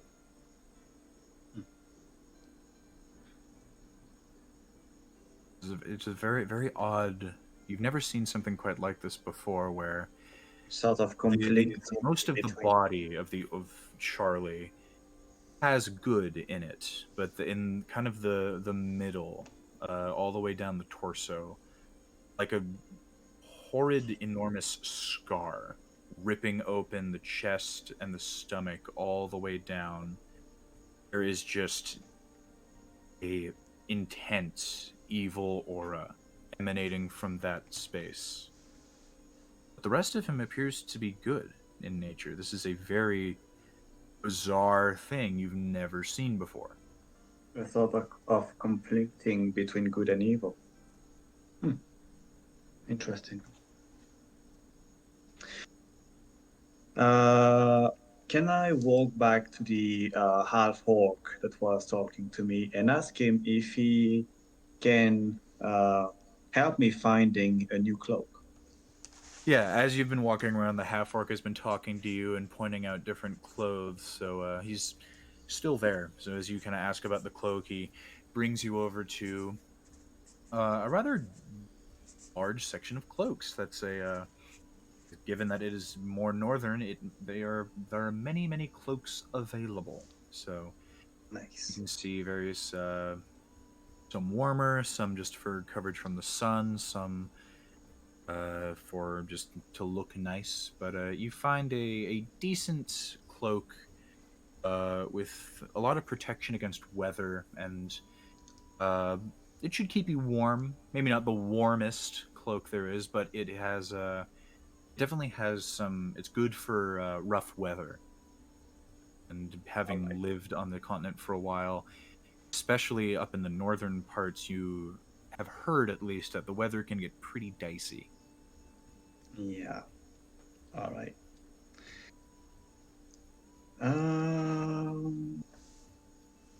How does it look like? It's kind of like whatever you posted in the chat that you want, because Perfect. that's the fun Alright. part. All right, perfect. We'll go with that nice blue one. Yeah. Then I asked the half orc how much it costs. As he kind of lays it down, he's kind of holding it in his arms. He's got his arm kind of out, and it's kind of folded over his forearm. He holds it forward. It's like, well, I couldn't tell you the cost myself. If it's more for up at the counter, I think person there will help. If you wanted to, we could take you to the back and get you all measured up, make sure that this is the right size for you. Actually, that won't be necessary. I need it way larger than me because I want to be able to wear an armor beneath it. Okay. kind of looks up, and you see he kind of reaches up and pulls down the same cloak, but in a much larger size. He's like, "All right, I'll take this to the front then. Follow me. He'll give you the price." You kind of walk back forward. You can still with the spell up, because it doesn't take 10 minutes to go through the whole store. But so you once again pass by Charlie and see Charlie as the weird whatever he is, and go to ring up your purchase. What is June doing at the moment? Wait, So- I have a question regarding June. Yes? You said she was going downstairs. Is she going in the shop? I'm already She in entered the the shop. She Okay. entered the shop under a disguise, and then So I can still see evil and good on her, even if she's in disguise. I'm neutral good. The disguise make it so Yeah. I don't recognize her, but I can still see if she's good or evil. yes. Yeah. So to that point, June, what are you doing now after you have come down the stairs? I'm gonna go and approach Charlie. That's on the cash register. Mhm. I'm taking him by the shoulder and then I whisper in his ear, "Hey, I'm June. They're all gone right now. You can relax." And I just exit the store. Charlie, you hear June's voice, and then as you kind of turn around to see who was talking, you see a female tiefling leaving the store.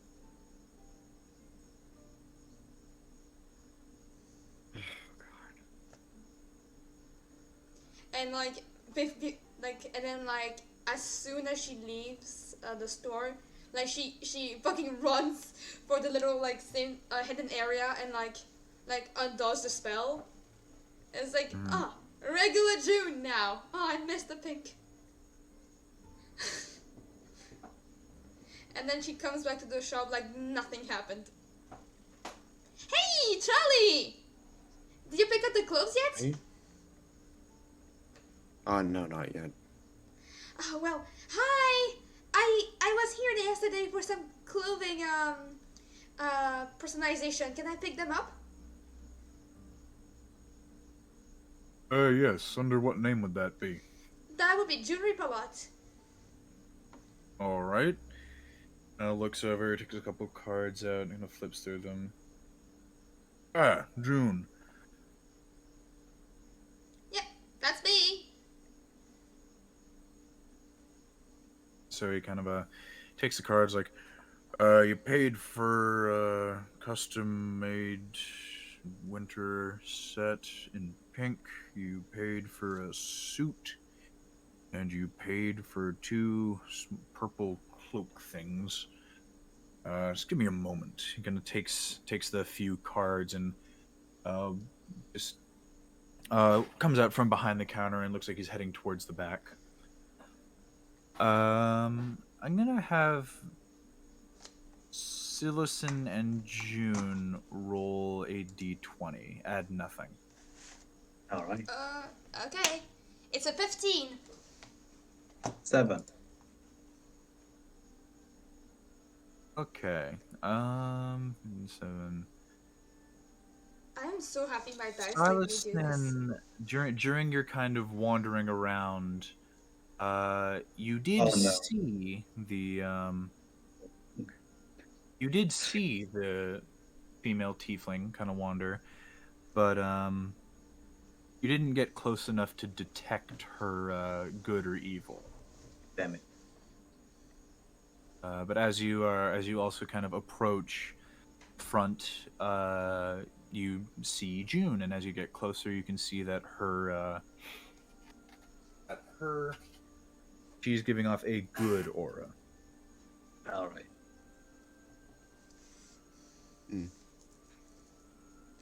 Gooder than most. It is almost pink. So a new color. Nice. That is I very have interesting. I have a pink aura, guys. My aura Yeah. matches my entire aesthetic. Yeah, June. Remember, you have a very distinctive color. Yeah, yeah, pretty much. Yeah. So yeah, can we pick them up Oh. now, or do we pick them up later? He took a few of the cards and started walking to the back. Okay. Appears to be going to gather your clothing. Sorry for As the you all delay. just kind of- I was as you all really just kind of, looking for. Like, sorry for the keep going. delay, Charlie. I was really looking for my little purse. I could not find it for the life of me. You see Azuman is kind of, as you look over, Azuman is now approaching the front again with Cairi still holding his hand. He's like, why'd you need your purse? Didn't you pay for them yesterday? I would think maybe there's like some extra fee for in case.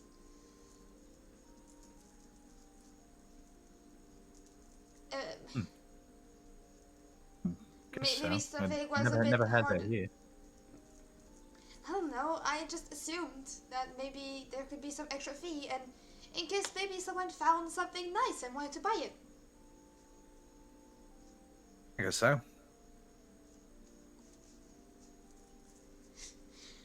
And at this point now, everyone's just kind of standing around. Azuman's not really getting anything. He's not flirting with anyone as he has the young Kenku child in his hand. As he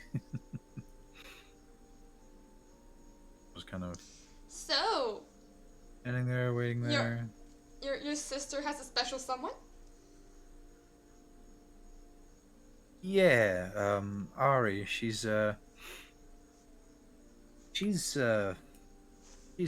fun. She's She does look fun. yeah. We know each other from way back. She's me and her used to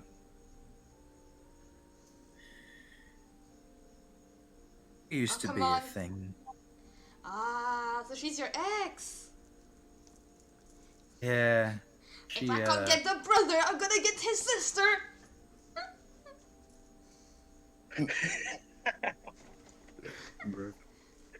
yeah, she sure is something, isn't she? I do have to ask, if you're a previous relationship, are you are you responsible for little David? Uh-huh, wink wink. No, that was not me. Ah. It's like, and will you have a special someone as the one? Huh? I'm not really looking forward to something. Not really looking for something like that right now. Just enjoying my time with. I mean, at this point, you have sampled every woman in the city. Not every woman. Yeah, no, it's an expression. I saw you at the entertainment market. Well, I'm very popular. A lot of people like me. I just think you just tried everything.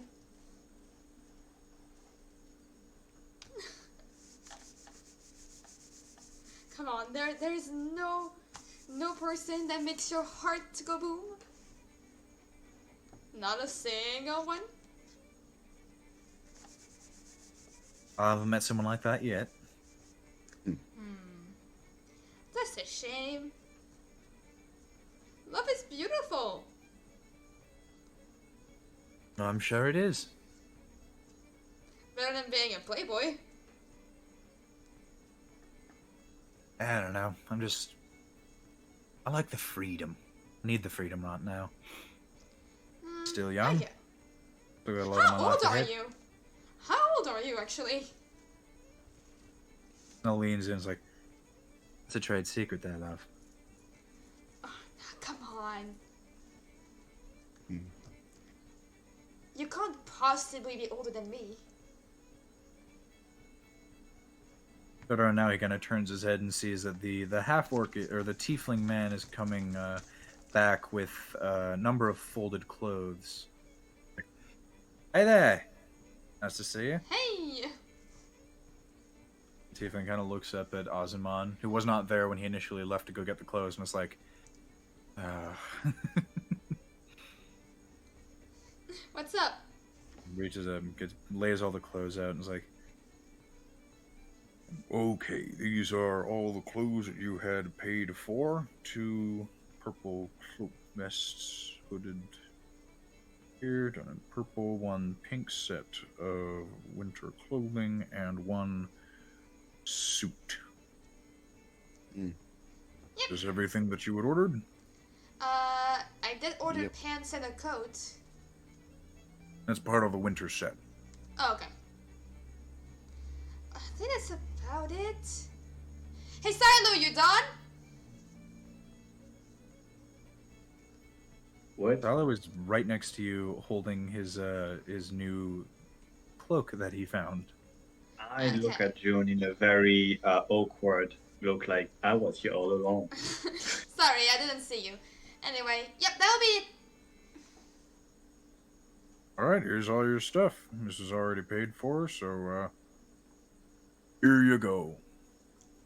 Thank you very much. Not a problem. As for you, sir, he kind of looks over at Silo, is like, looking to get that cloak there? Indeed. All right. So let me take a look at it. Kind of moves his hands over to take the cloak.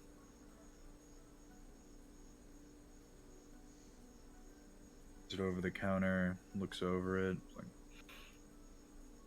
this cloak, good for the weather, definitely. This would probably come to 2 gold pieces. Oh, all right. Then sure. And I pay with the 2 gold pieces. All right.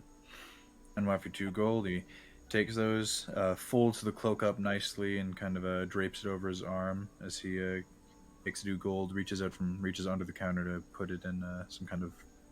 You hear the clink. You hear the hitting of coin against coin as he puts it in some kind of box bag. You're not sure. Can I ask him a question? You certainly can. Excuse me, good sir. Would you happen to know if there is anyone in the city that can enchant equipment and clothes? An enchanter, eh?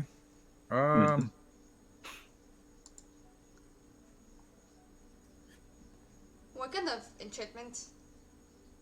Unfortunately, no, not in this city. This is more of a trade port town, dealing in mostly just different traded goods. You'd probably want to head off to Langraba, the closest city there. They have some crazy advanced stuff there. They are they would definitely have what you need. They'd probably have more than what you need. To be perfectly honest, they got some crazy technology over there. Psylocin's eyes start glowing. I like what you're saying. Thank you for the information. Can I give him Can I give him a silver piece? You certainly can. Yeah, I give him a silver piece. He kind of looks at you as you're speaking. He's like, "That's a neat trick." Oh no, it's just my eyes are like this. When I'm interested in something, my eyes can kind of That glow. is true. Why do they glow? Oh, yeah. I had it yesterday. So you guys don't freak out. I'm not freaking out. Aren't you a human? I am. Puzzling do noises. It's like, I can't make my eyes glow. I do not control it. It is within my emotions, and I cannot, really control them 100%. Anyways, enough talking about me. Thank you, good sir, for information and services. It was a pleasure looking around this place. It is very luxurious and I really like it. Not a problem at all, and thank you very much. We do our best to maintain a good look and positive reputation among the people. You will definitely do that. Don't worry. I will talk nicely about this establishment. Thank you very much. Side eye. Hope you all Side found what you're eye. looking for. If you ever need something else, you know where to come. Thank you. As he June, kind of, Charlie. he looks over at Azuman and kind of gives like a much less friendly expression. He's like, gives him a nod, and Azuman's like, he gives him kind of a friendly wave, try like either not acknowledging or poking fun at the serious expression. You're not entirely sure. Is this your ex, Azawan?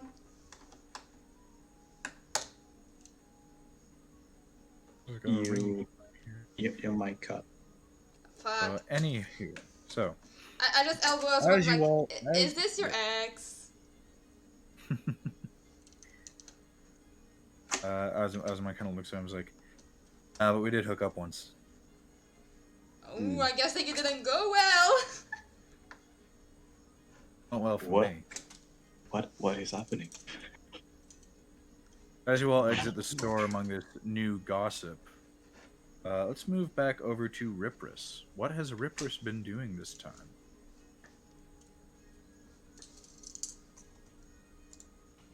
Rypris has literally just been sitting and watching and just thinking about literally nothing.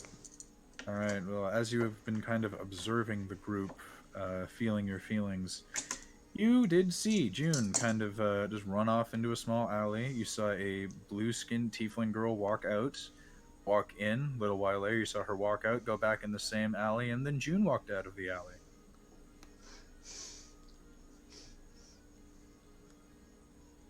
That's You saw weird. all of that. Oh shit, I didn't think of angle.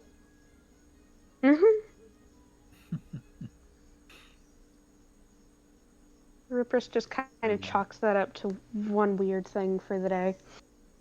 Yeah. So as you kind of sat up there, you hear a voice in your head.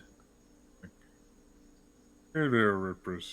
This is a message, a magical message. Just making sure you're all good. You're not in the room anymore. So, yeah. You can respond to the... As it cuts off. As it has a 25-word limit.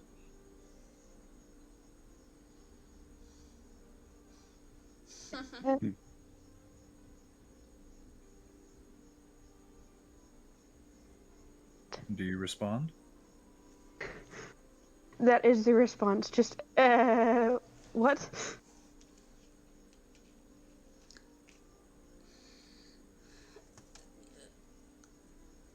Alright. Because Rypris both thinks and says it. Okay. As you're kind of confused, you hear the sound of growing plants, but they're growing rapidly. You can hear the breaking and cracking of bark and vine as you hear just the it's like wood seems to splinter. You're not entirely sure what's going on. It's coming from behind you. As you turn to look at what's going on, you see Telu kind of slowly rising up from behind the building. You're not super hard to find, you know. Rypris, once again, looks exactly like he did when Telu found him underneath the table.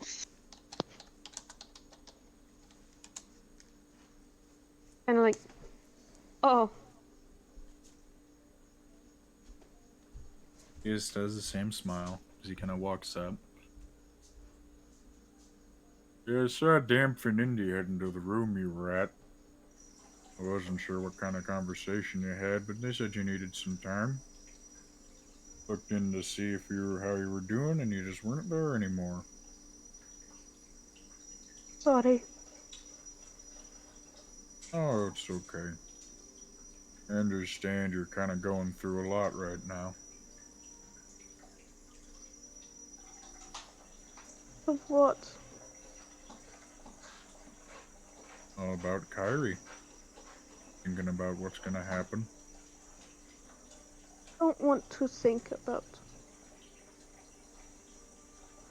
No one ever wants to think about it, Rypris, but it will happen. It's not really something you can avoid. It's going to happen. Whether it's through traveling with you and meeting a violent end, or staying with a nice family, it's here, my village, Langrupa, wherever she ends up. You will not stay together forever. I want to. I know. I wanted to stay together with Azuman's father for a very long time. He was a very dear friend to me. And hoped we'd spend our days on the seas together for years and years to come. But things didn't work out that way. I had to stay home, had to look after Azuman. And then I had to stay home and look after Azuman, Indy, and their mother. And then when there was no one else really to look after, they just didn't want me there.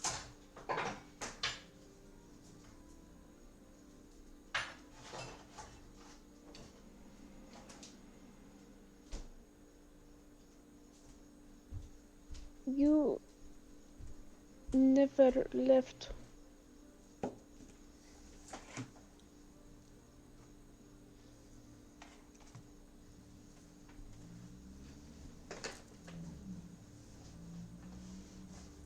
I left. I left my village. All the people I knew there.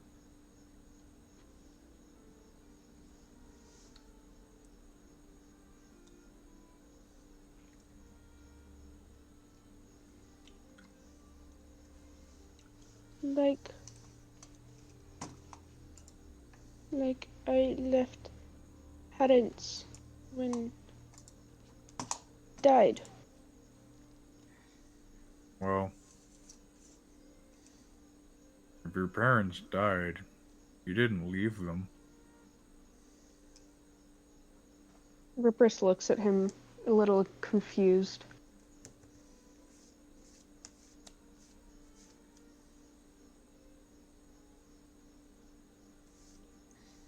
Then what's...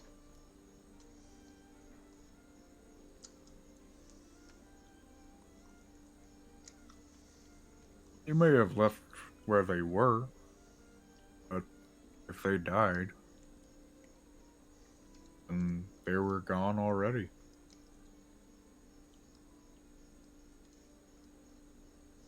Chris starts tearing up a little at that. So, they left me? Well, that depends.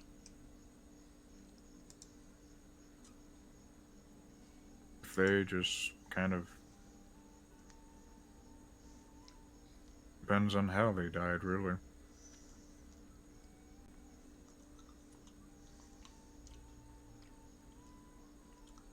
Sometimes Lady.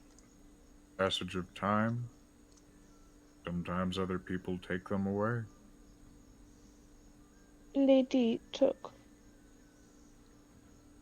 The lady took them away from you.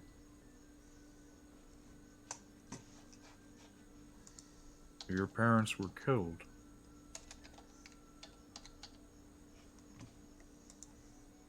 Rypris gives a very, very, very small nod.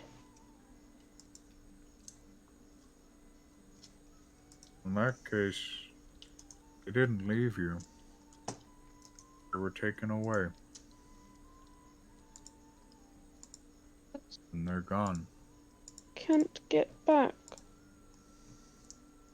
I'm afraid not.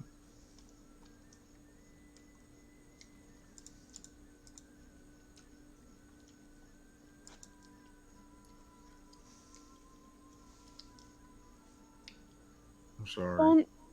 Don't want same for Cairi. Well, Cairi's parents are also already dead. You saw them on the boat.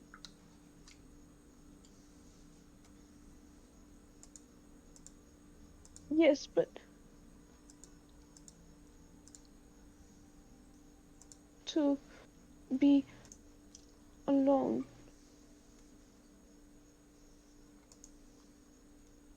Cairi's not alone anymore. However, she's got everyone here. And even if we do leave her at my village, which is probably the safest place for Cairi, she'll have everybody at the village. But They're a happy bunch. They'll take care of her. but not me. If you want to keep adventuring, keep looking for whatever it is you're looking for, then no. She will stay, and you will go.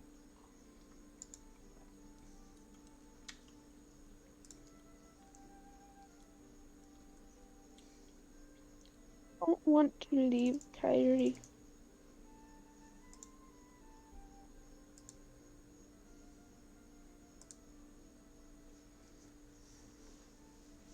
Is Don't that want best to for go. Cairi?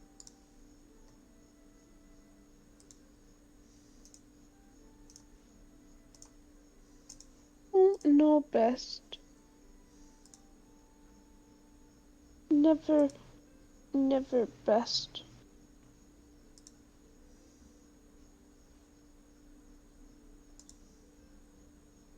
I may not know, or I may not always know what the best answer is. But I think the best thing for Cairi would be to stay at the village. She'll be safe, she'll be looked after. She'll have lots of friends there.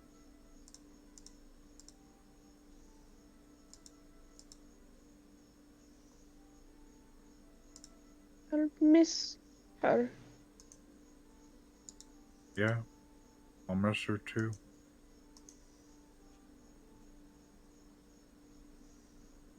But not forever. Oh no, never forever. You get the chance, you can, if you learn how, you can send a message. You can get, spell, and learn all sorts of magical ways to communicate with each other, to see each other. And if you find the time, you can just visit again.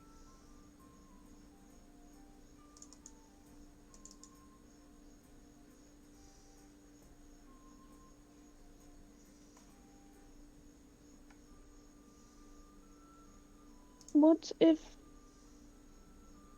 forget about Cairi? What if Cairi forget me?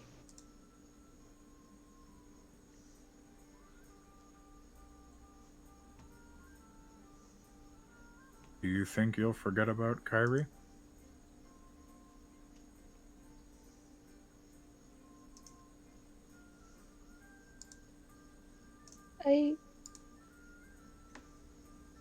I forgot about parents. Most thing about parents. Don't remember. Well, you were a lot younger then. Now you're a lot older. It's a lot harder to forget things when you're that age.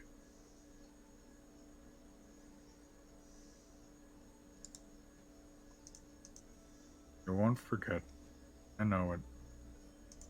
And she won't forget you either.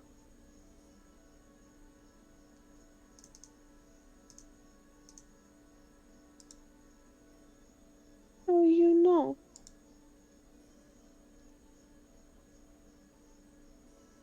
I'm pretty old. I know these things.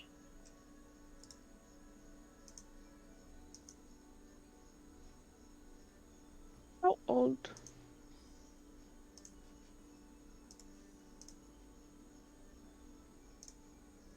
He just smiles at you and kind of puts one hand around you and sits down, kind of scoots you closer to him. Old enough.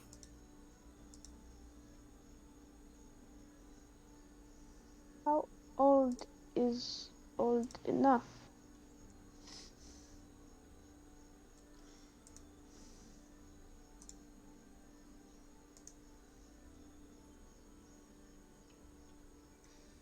You kind of find that out when you get there, really.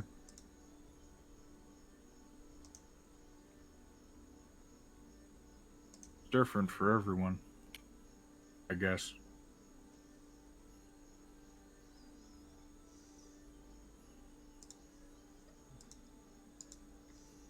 Then how will I know how old you? Oh. That's a good question. It's been a while since I, thought about that. How old am I? Quickly checks character sheets. Yes, and that was that year. It took a couple while. I'm about, if I did my math correctly, I think I'm about,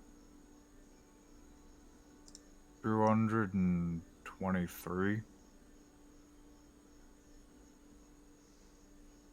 Ursa's beak just drops open. 33. It was 33. I added that wrong. 233. I'm sorry. Hmm? I'm sorry. Also, I'm back with water. I swear to God. What? The fucking water. I will buy you a jug. No. Shut the fuck up. Talking to me, by the way. Hush. Sorry, Huh? sorry. Back to About- serious roleplay. I'm about 200. I think, yeah, 233. I added that wrong. Ryprys' mouth is just dropped open and he's just like staring at Tolu, just like. Can't even count 12. Yeah, I'm just about middle age now. What? What?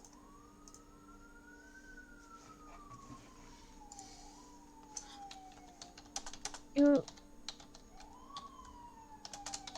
233?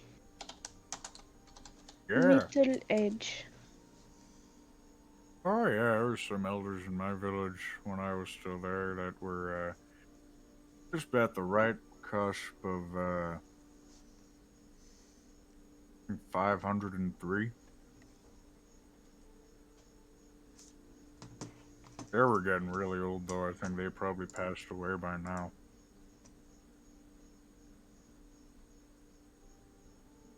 Ryprys starts trying to count on their feathers how much that is. Not even their fingers, they're going for their feathers, and they get to 12, and they're just like, what come after 12? 13. How much farther?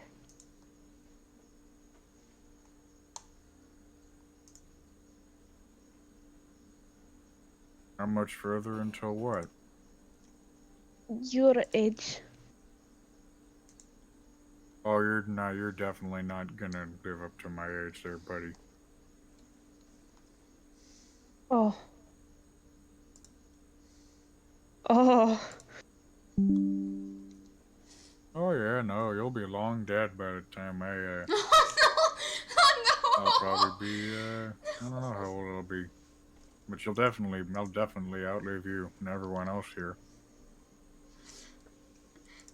Don't give the child an existential crisis.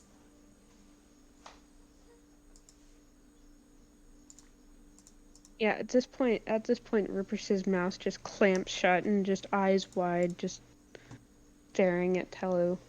He's got the same big smile that you've come to know.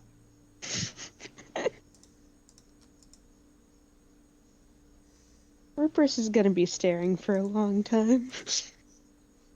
Alright. With the two of you kind of sitting up on the roof, just having our chats about nature of what is to come. Everyone else just finishing up their shopping, exiting the store to make their way to whatever else they plan to do with the day. Go buy We'll an pick up there armor. next week. Ah!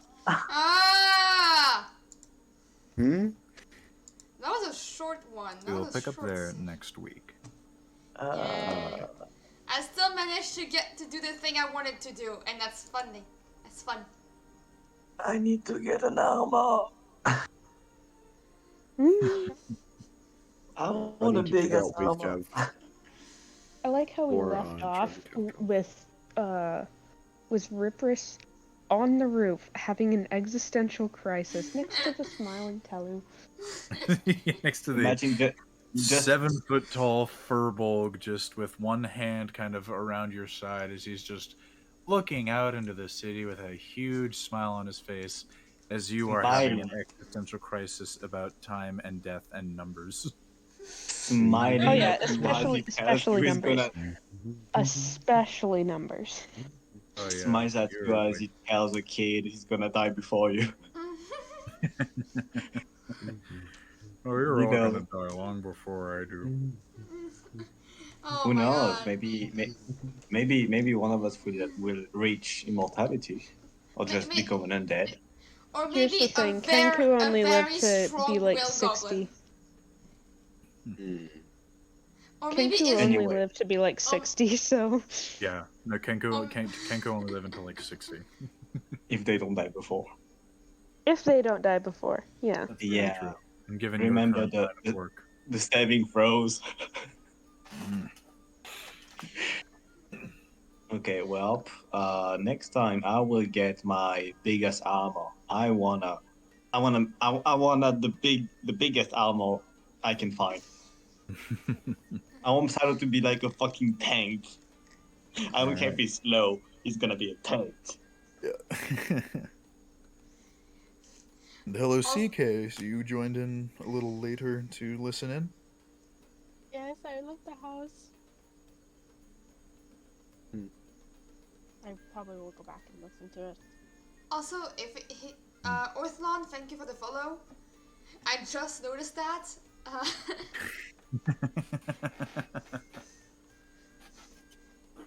Orthland.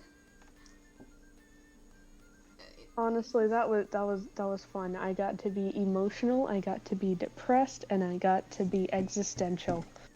All in one session. Honestly, And I would got love, to eat a flower. I was so looking forward to that, and I finally got to do it. Okay, I would just say I would like to name this session Rypris is sad.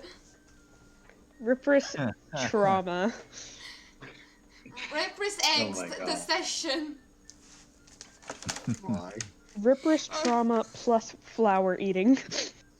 Plus, Indy has a girlfriend. He has a wife. Indy has a I fucking know, wife, I bro. know. Indy, he gets bitches. Meanwhile, Azuman is just like, I hate commitment. He's a ship captain. He lives on the ocean. Asmon just kind of Indy sleeps too. around, you know? Azumon just kind of sleeps around with whoever the hell he wants. Yep. Which is every And honestly, prostitute good for him. in the entertainment district, apparently. Not everyone. Not everyone. He Hasn't gotten around has to confirmed something not yet. everyone. Yeah, he hasn't fished out the seasonal ones yet. Isn't it? He wants to get all the stamps on his card. there's plenty of fish in the sea, and he's going for all of them. It's like, no, why stop at fish? Get the cows too! Get the shrimp too. Why stop at fish when you can get the lobster? Lobster? Lobster. Lobster? Lobster. Lobster? Lobster. Lobster. I don't understand. Who said lobster? I don't know. That was the Frenchiest way someone ever say lobster. Are you French? One of us? No. No. I wish I was. Me too. Where are you from? Where are you from, CK? I'm from Florida. Florida? Yeah. Aw, I have damn. a horrible speech impediment. Not horrible, but I have a speech impediment. That makes you sound French. That's hilarious. People say I sound British or Boston. That's what people say to me. I've never had. Boston? Never You know, heard- there was one time that I walked up to McDonald's that was less than like a block away, and I went in, and I've been there like 2 times a week, to that specific McDonald's, and there was this new employee, and I came in and I ordered what I usually order, and she was like, "Yo, are you fucking Canadian?" And I was like, "What the fuck?" And no. And then she asked, "So are you British?" And I was like, "No."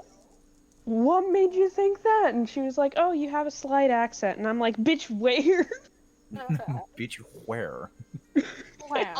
Honestly, I am I just asked questioning for a how people McChicken and haven't 10 noticed. chicken nuggies. I am still wondering how most people haven't noticed my accent where I am. Like I've noticed your accent Quebec, because I'm filled with Quebec or French, and of course they notice that I'm French, but they never notice I'm Caribbean. I guess I don't speak like the fucking crab dude from The Little Mermaid. Under the sea. Yeah, because Under the sea. you guys are recognizable not by your accent but by your music. Oh no, we don't talk about Caribbean music. Yeah, I'm talking about it because I had a Caribbean girl in my class, and she was listening to Zouk music. Oh, Zouk, yeah, Zouk is great. But like the recent. Yeah, and I was like, what the fuck is that?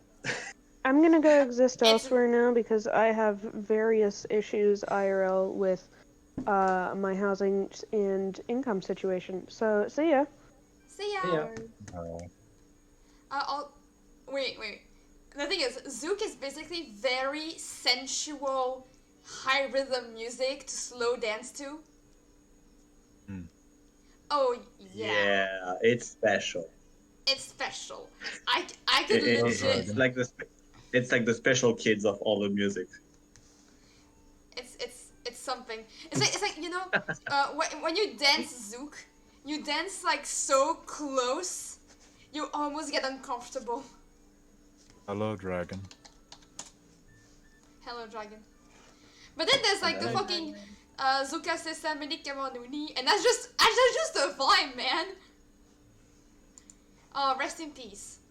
Rest in peace, a singer. Welcome back, Wulfin. I realized that the office is currently closed, so I can't even do the things that I need to do. So I'm back. I'm back.